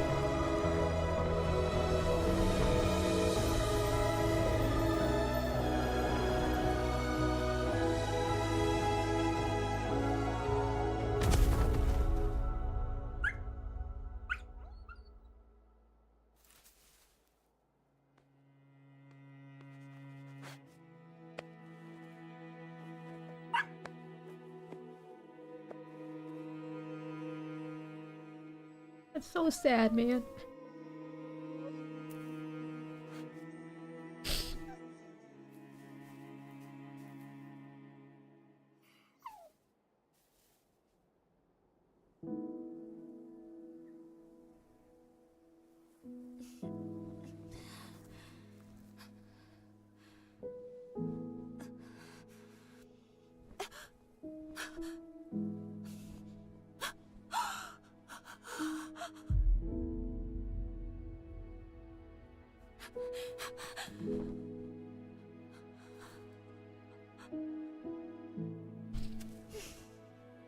Man.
Man.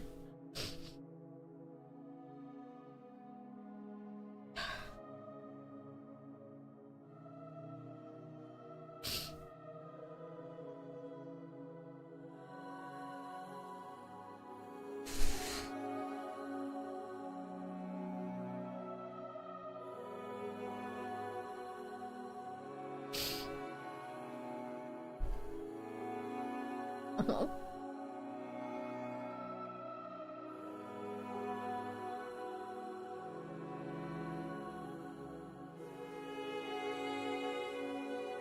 This is how she got Neva. Oh.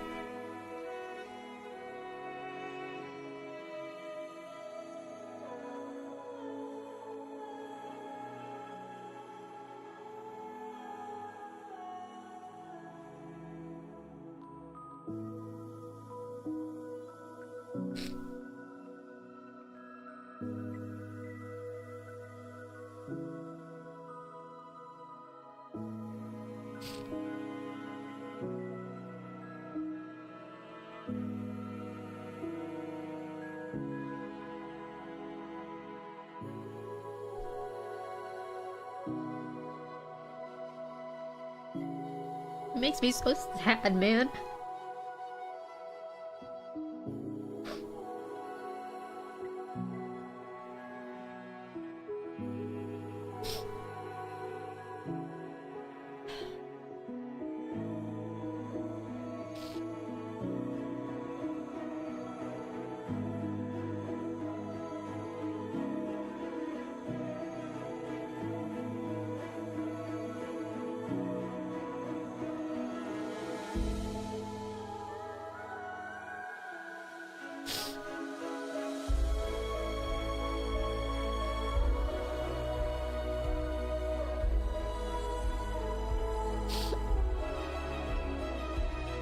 I don't want them to ever make a game again.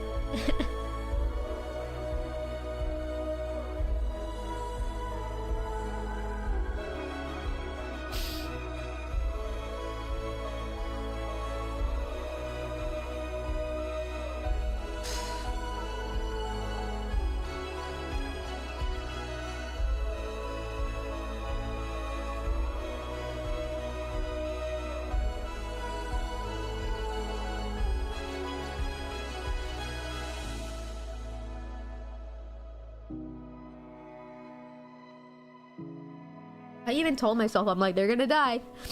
I mean, technically I'd already seen it happen, but... Oh. It hit so much harder the second time.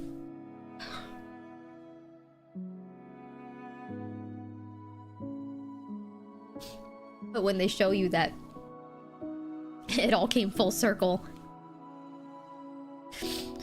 that's just what made it hit so much more. We just went through their whole life.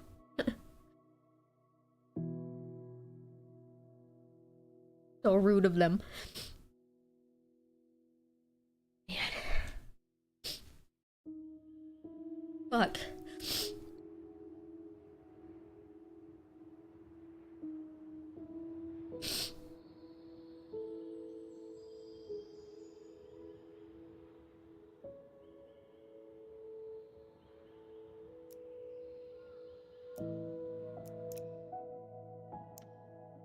Oh, it shows I missed quite a few flowers actually.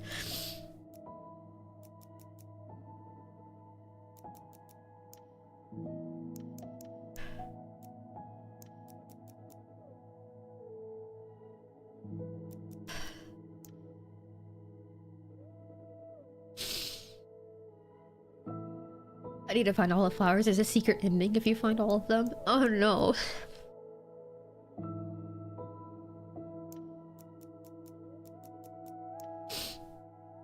I don't think I can handle another ending. Fuck.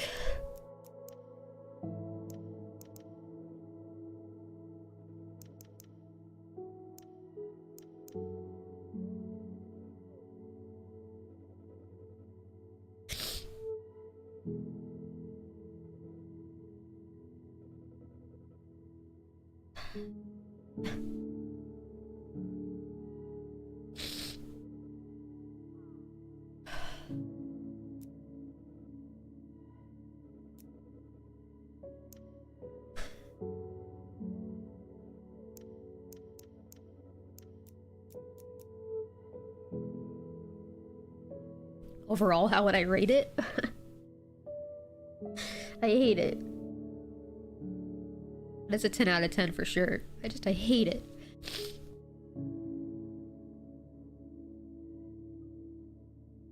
It's the music too, man. This is like how Ori got me too, and the music and the... This is worse than Ori though.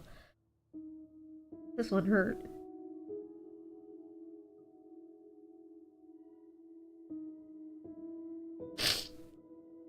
Fuck, man.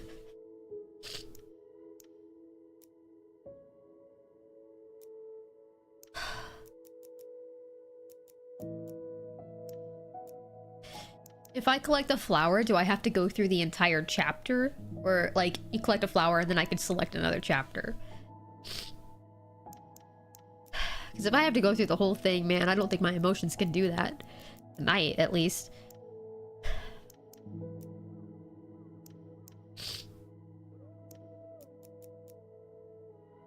That was like the nightmare one I missed, I think.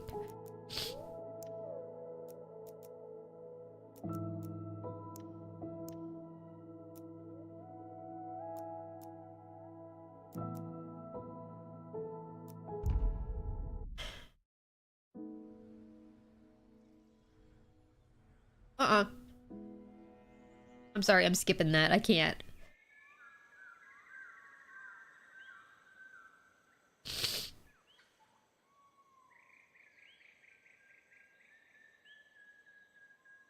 Ugh. It still hurts right now.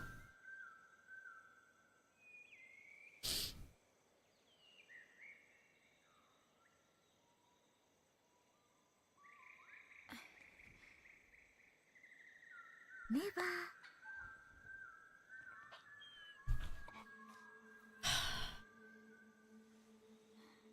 Man.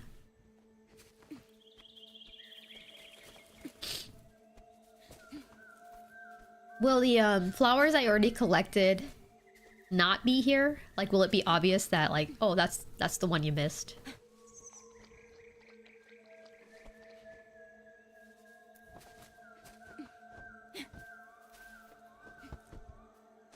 Neva. So cute.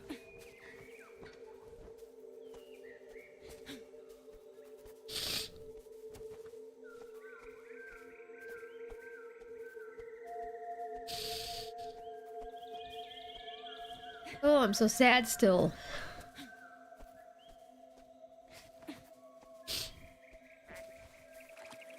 Oh, will the flowers I've already activated, like, show as activated, or will it look like any other flower I haven't collected? Like, will it be obvious that that's the flower I missed?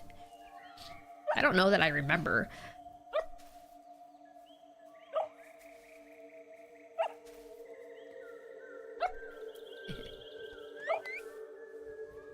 So cute.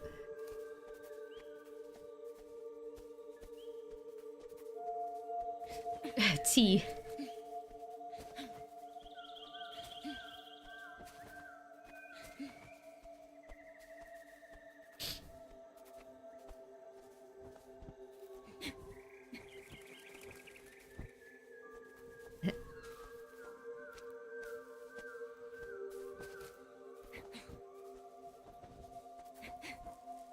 How fitting. When I first played this, I was crying. No! No! It didn't let me save him this time. Sorry. That was rude of the game.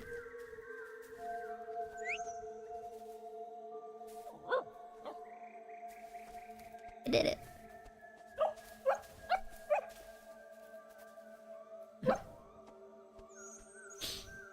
So cute.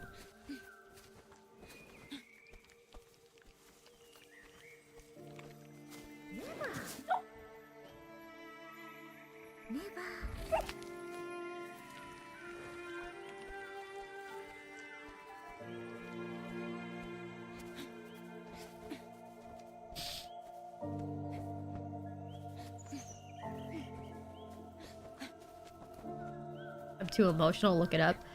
I'll always be too emotional. Fine. Oh, I have to teach you how to parkour? That's right.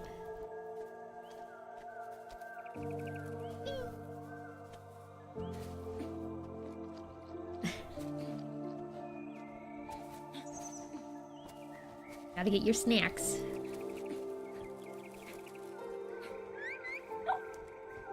Snacks.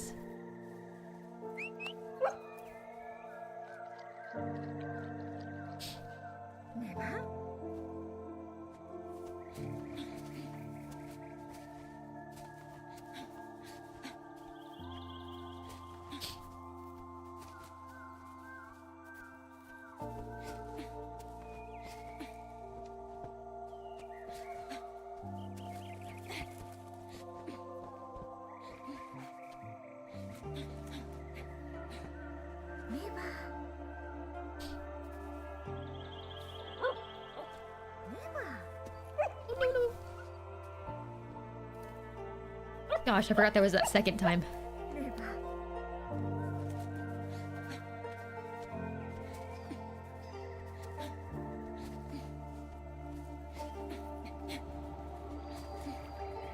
I missed it right there. It's because I didn't know what it was, man.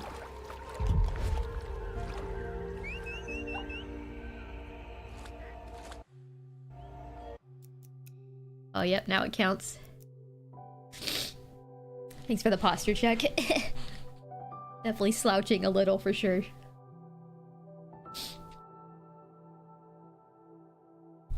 Man.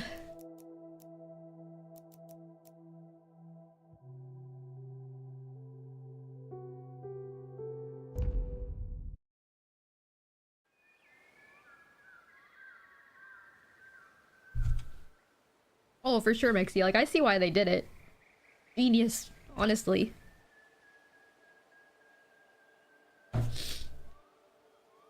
Just one of those things where like, damn it, I wish I noticed that sooner. But how would you know, right?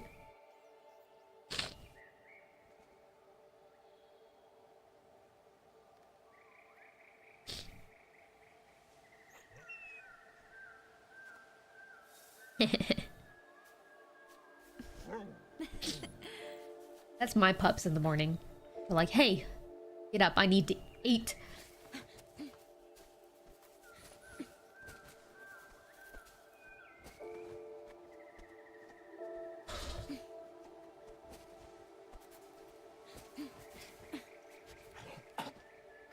Oh, that's right.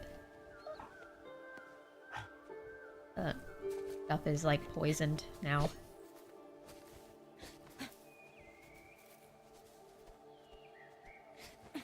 Yeah, once you see the scar happening, you're like, oh, that was that was the one in the beginning. Damn it.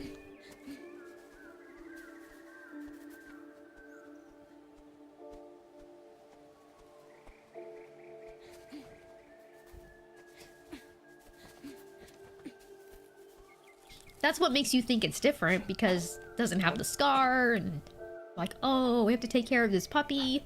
Neva. Nope.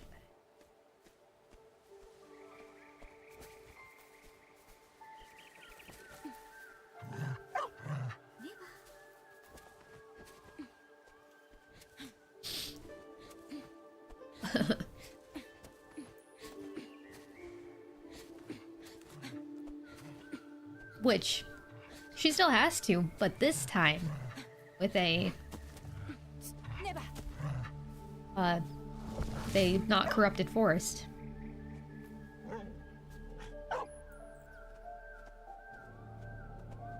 Because her mom went through a lot of work to get rid of these things.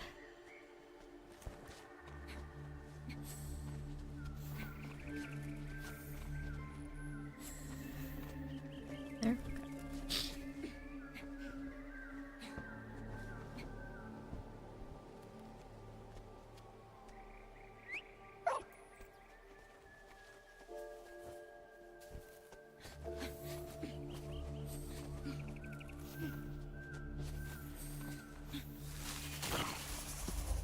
Neva.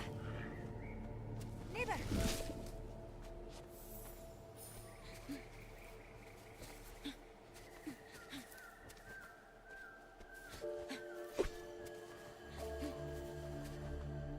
Yeah, because I can't get up there, right? No, that was only for Neva. I can actually, I did before.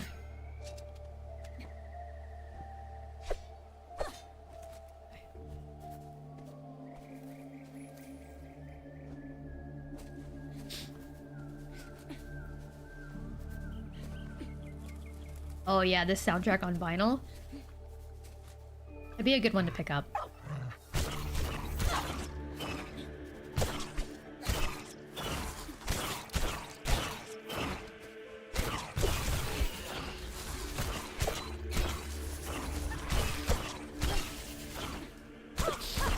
First was made by the same people, right?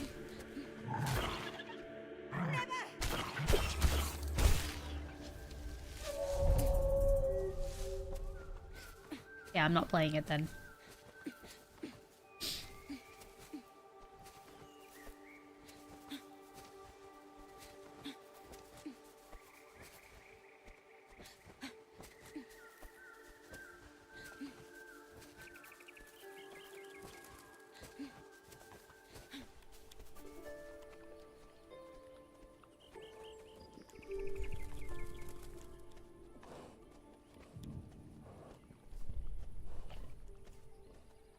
Nope, not playing it. Nope. I see what they do. Nope.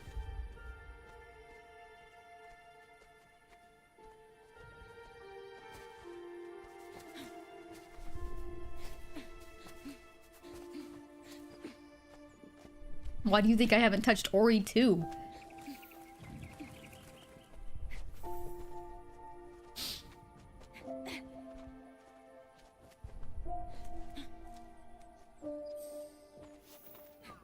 First doesn't involve animals, that will help a little bit. When you put animals into the mixture, especially something that's basically a dog, like, I don't do well. Bet I went up last time. Yep. I knew it. Dang it, I missed some really easy ones. You know what it was? Is that, like, I wasn't as focused on double checking areas because of these flowers. It was only until, like, maybe the next area where I was like, oh, I need to start watching for these secrets. Does it let you go to the section? It does. Basically a dog. It really is, yeah, so. That doesn't bode well for me. It's my own puppies. Neva? Whoops.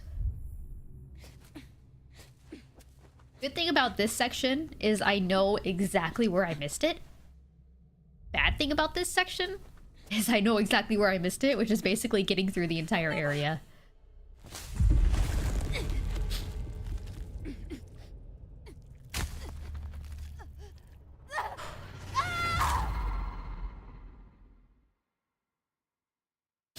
It's okay, it gives me time to recover for a bit.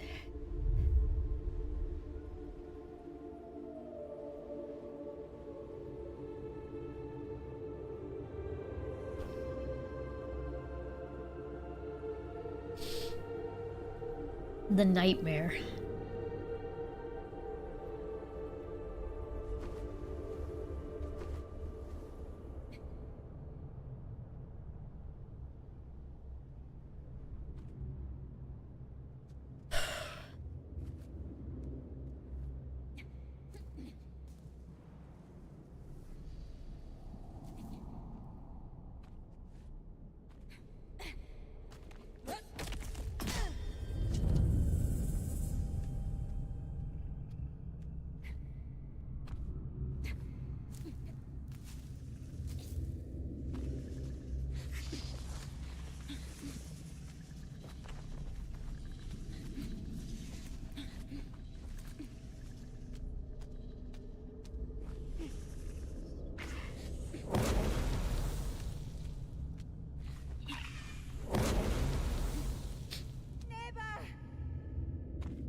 I didn't get off.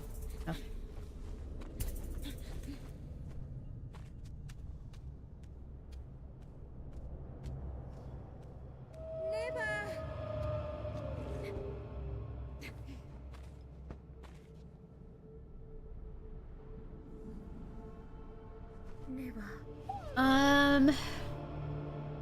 I have one more after this one, I believe. Because I have the one that's in here, in the nightmare, and then one in this section here that I don't know. I don't know which one I missed in here. That's tricky.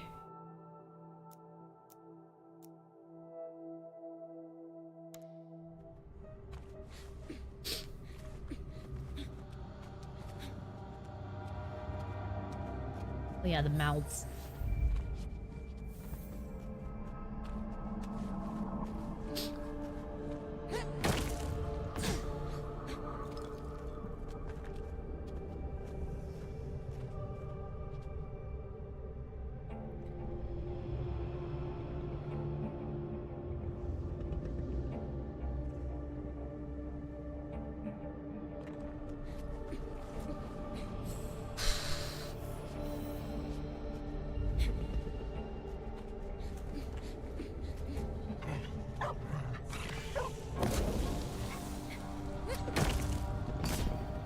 Oh yeah, this is when I can throw Neva. Okay.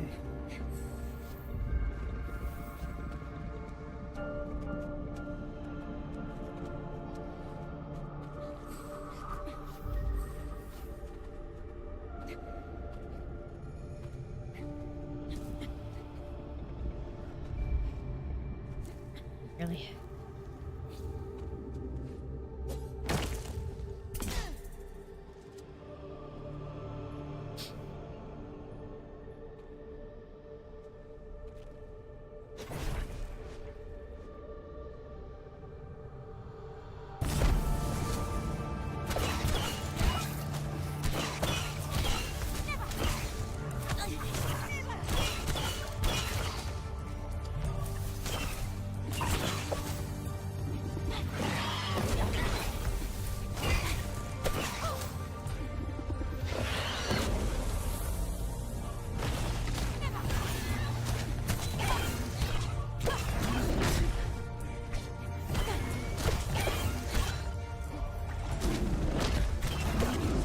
Hey, careful there.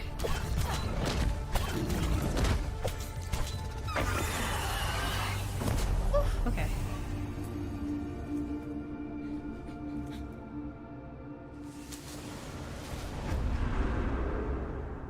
All right, here we go.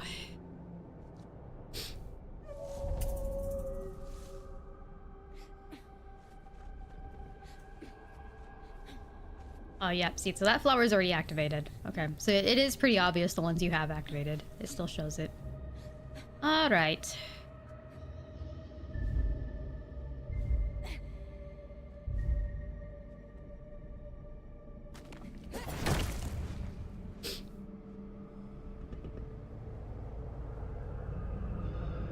Okay.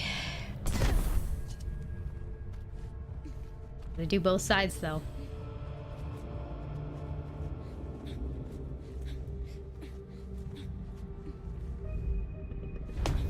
At least we've done it, so we should mostly be okay on figuring this out. Oops. Gosh, dang you. What? Okay. Again. There we go. All right.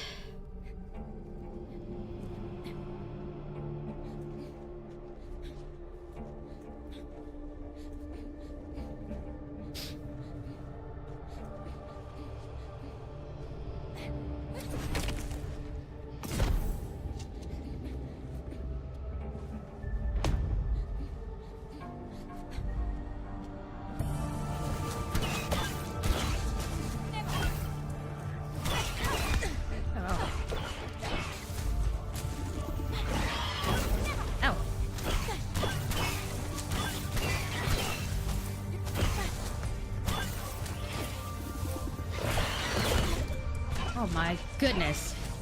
That dash they do.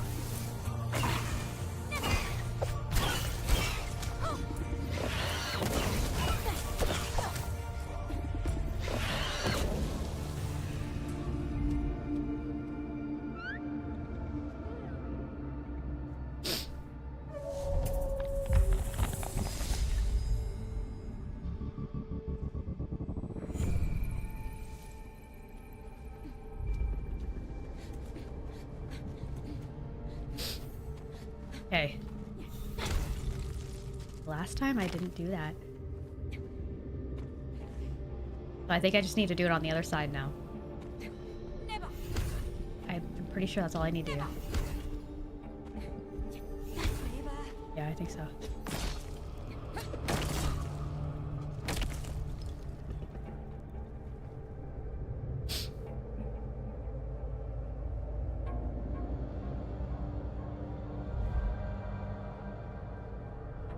What a trippy level.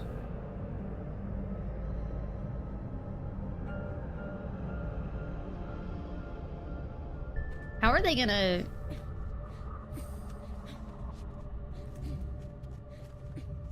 How do people think of stuff like this, you know? It's not even about topping it, because I have a feeling that their games are mostly completely independent and unique in their own way. Like, I bet Gris is its own unique experience in a different way. It's not even about topping it, because I don't think one has to be better than the other. It's more like, how do you think of something, again, so creative and unique? How do you even think of it to begin with? Wild.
believe that's what I missed.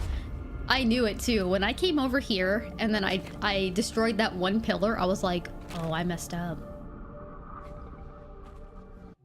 That one sat with me the whole game.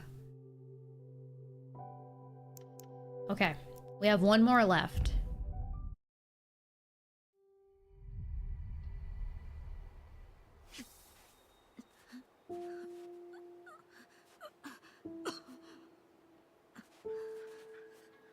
Neva. Neva. I really don't know where I missed it on this one, so this will be interesting.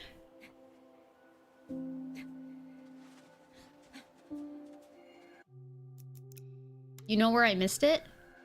Can you at least tell me if I go right or left? It's in the reflection area? Shit. That means I have to get both totems, don't I?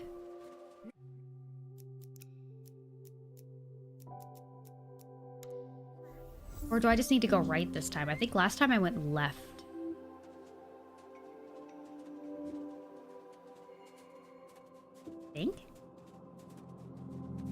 I think I just need to go right.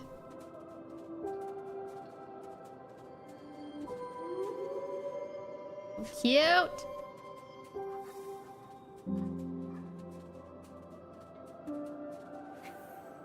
Yep, so we got that one.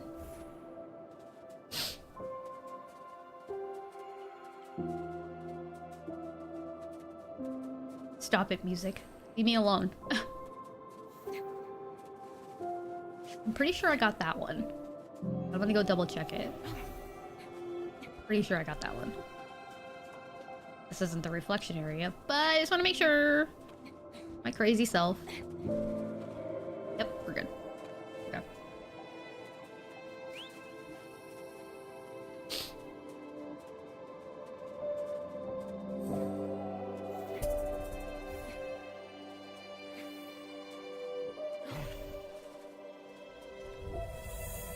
So pretty.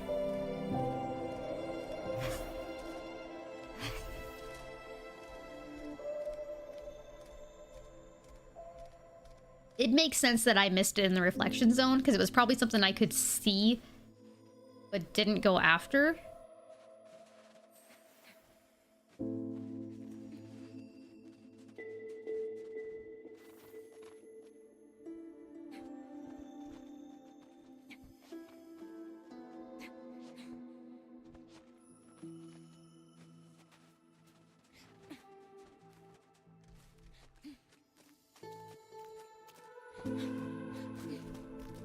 Such a pretty section.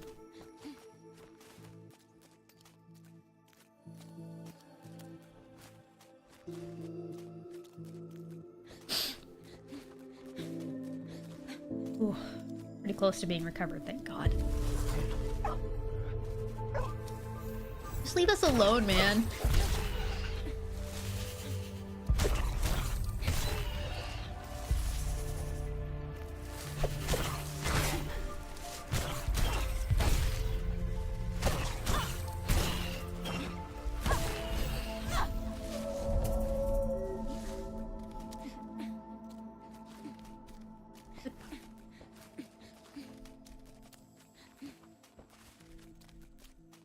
They really are mean, aren't they?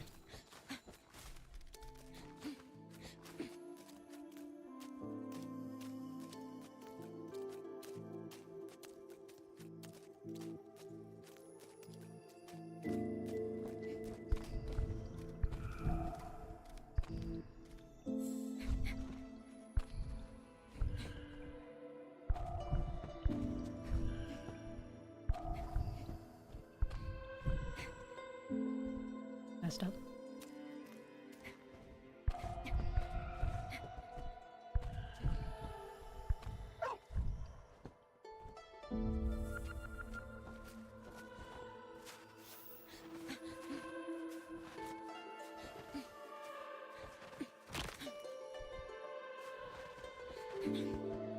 Else that way.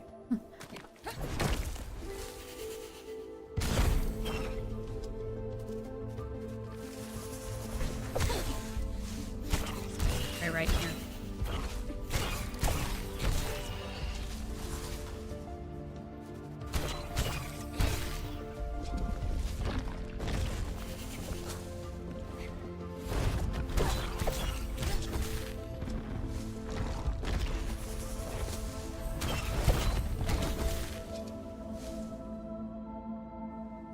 Here? Okay.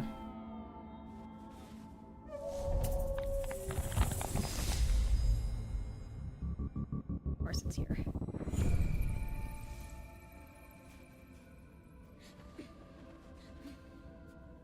Wasn't this the section where I was like, wait, can I go back? And then I couldn't go back? I think it was.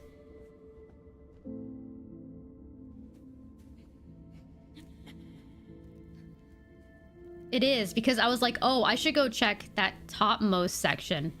And I didn't, because I couldn't get back up.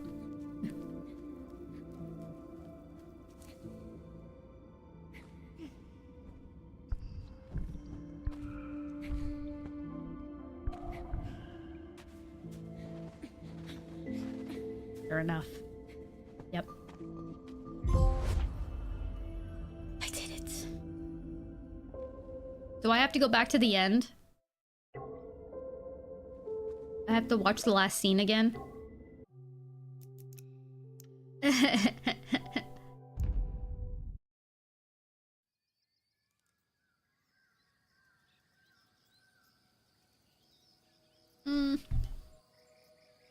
What a cruel game. I really wish I'd gotten them all at the beginning.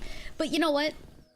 It wouldn't have happened anyways, because I thought I only missed one flower, but I had missed 4. So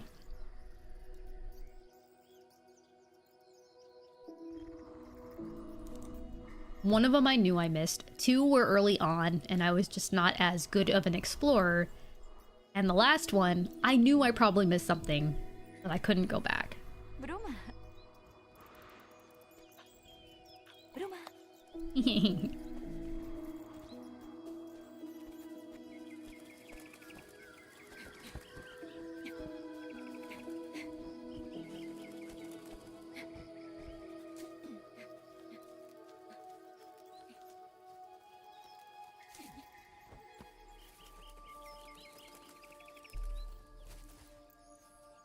Okay, so there's nothing special I do here. I need to go to the final scene. Oh wait, no, it's doing it.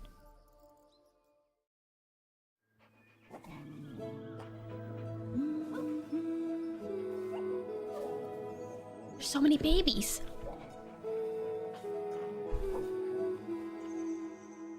Wait, is that Bruma's future? All the babies?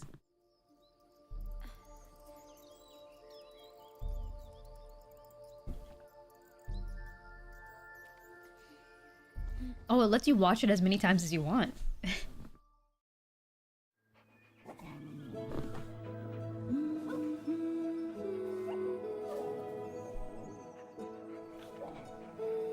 They look so proud. Like watching over them, making sure they're not getting too rowdy. Aww. That was worth it. Bruma. Bruma. Cute. Oh. We did it.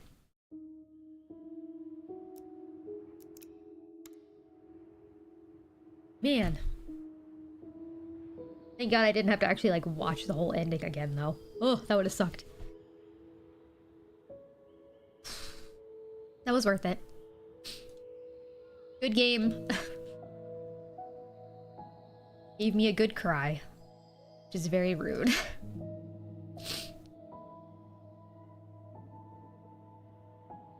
Risk next? Y'all, the next game I'm playing on Friday is Final Fantasy X. And then we're playing Alan Wake 2. And then maybe after I'm done with Alan Wake 2, we can try Gris. But not until then, okay? I need a minute. I need a minute.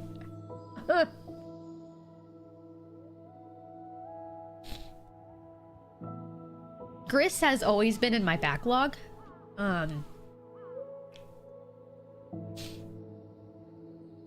Just haven't put the time to it.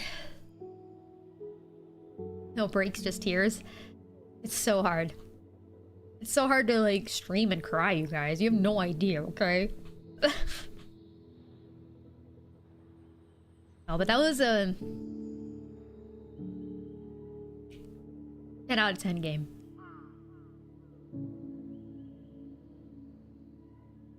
Ooh, I need to get away from that music.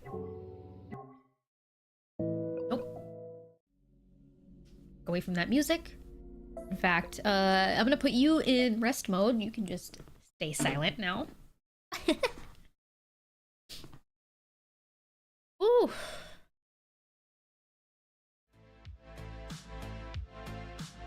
Man, that wrecked me.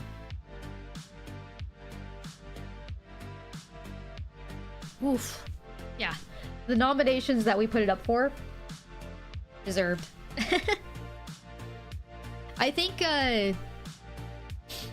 every category that Neva was in, we voted for Neva, I believe, right?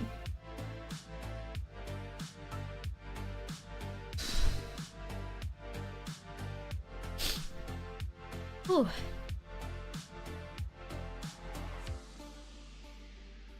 Every time you listen to the soundtrack, you tear up. Yeah, I can't listen to the soundtrack for a while. I need to let my emotions calm down, and then I can start listening to the music again. Oh. I'm still feeling it.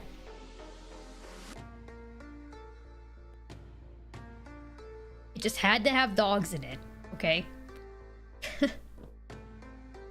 That's like my ultimate weakness.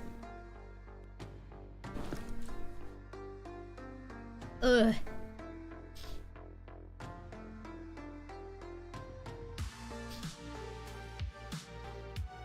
Go hug my doggies? Oh, definitely. After stream, 100%.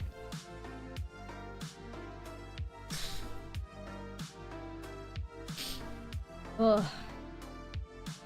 Any animal death you can't bear. Yeah, it's... They're harder, right? Because, like... It's like anything with, like... animals, because, like, they're completely innocent creatures, you know? Because they haven't done anything. They don't know, like... They don't know how to be anything but just what they are. That makes it hard. Ugh.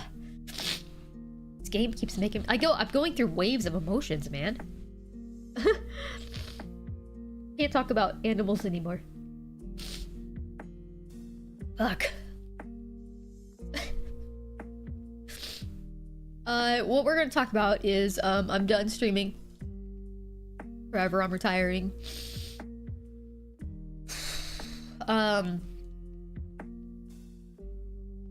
This is the one that did it in for me, you know? Oh.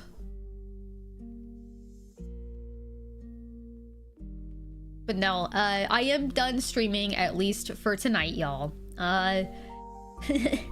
Definitely need some much needed rest. Try not to contemplate life and death right now. But no, really, yeah, no, this was a great stream. Thank you guys for tuning in. Thank you for helping me with the Game Awards voting. Thanks for sticking through to watch me complete this game. I know it's really late for some of y'all. A lot of people probably had to tune out just because of how late it is, but I'm definitely gonna get my VODs all shored up this weekend, at least by the end of this weekend, because I still need to go on YouTube and update my playlist for Silent Hill 2, and I need to update now a new playlist for Neva, so that it'll always be there, and we can always rewatch it if we want to. So that's something that I have on the books to complete by Sunday, so look out for those. I'll post updates in my Discord once those playlists are created. And then this Friday, we're going to be getting back into Final Fantasy X. That was another stream we started and then paused on because, what is it? Spooktober started, so we did Silent Hill 2. So that's what we're going to be doing. So next stream is going to be, yeah, Friday. This Friday, probably around the same time, 4 or 5 p.m. Pacific. I'll try to do earlier if I can, just so I know that some people can stick around a little bit longer if need be. But I find that I like to take care of some of my own stuff in the day. Even though I don't have a job, I'm trying to stay somewhat productive. I mean, I've been really non-productive for a long while, that I'm really trying to gear myself into being productive again. So it probably will still be around 4 or 5 o'clock Pacific. But as always, I'll let you guys know in the Discord if that changes. But for now, I'm going to go ahead and close out stream tonight. Thank you again for sticking around, and I'll catch you guys on Friday. So until then, have a great rest of your evening, and I'll catch you up on the Discord if there's anything else. Bye!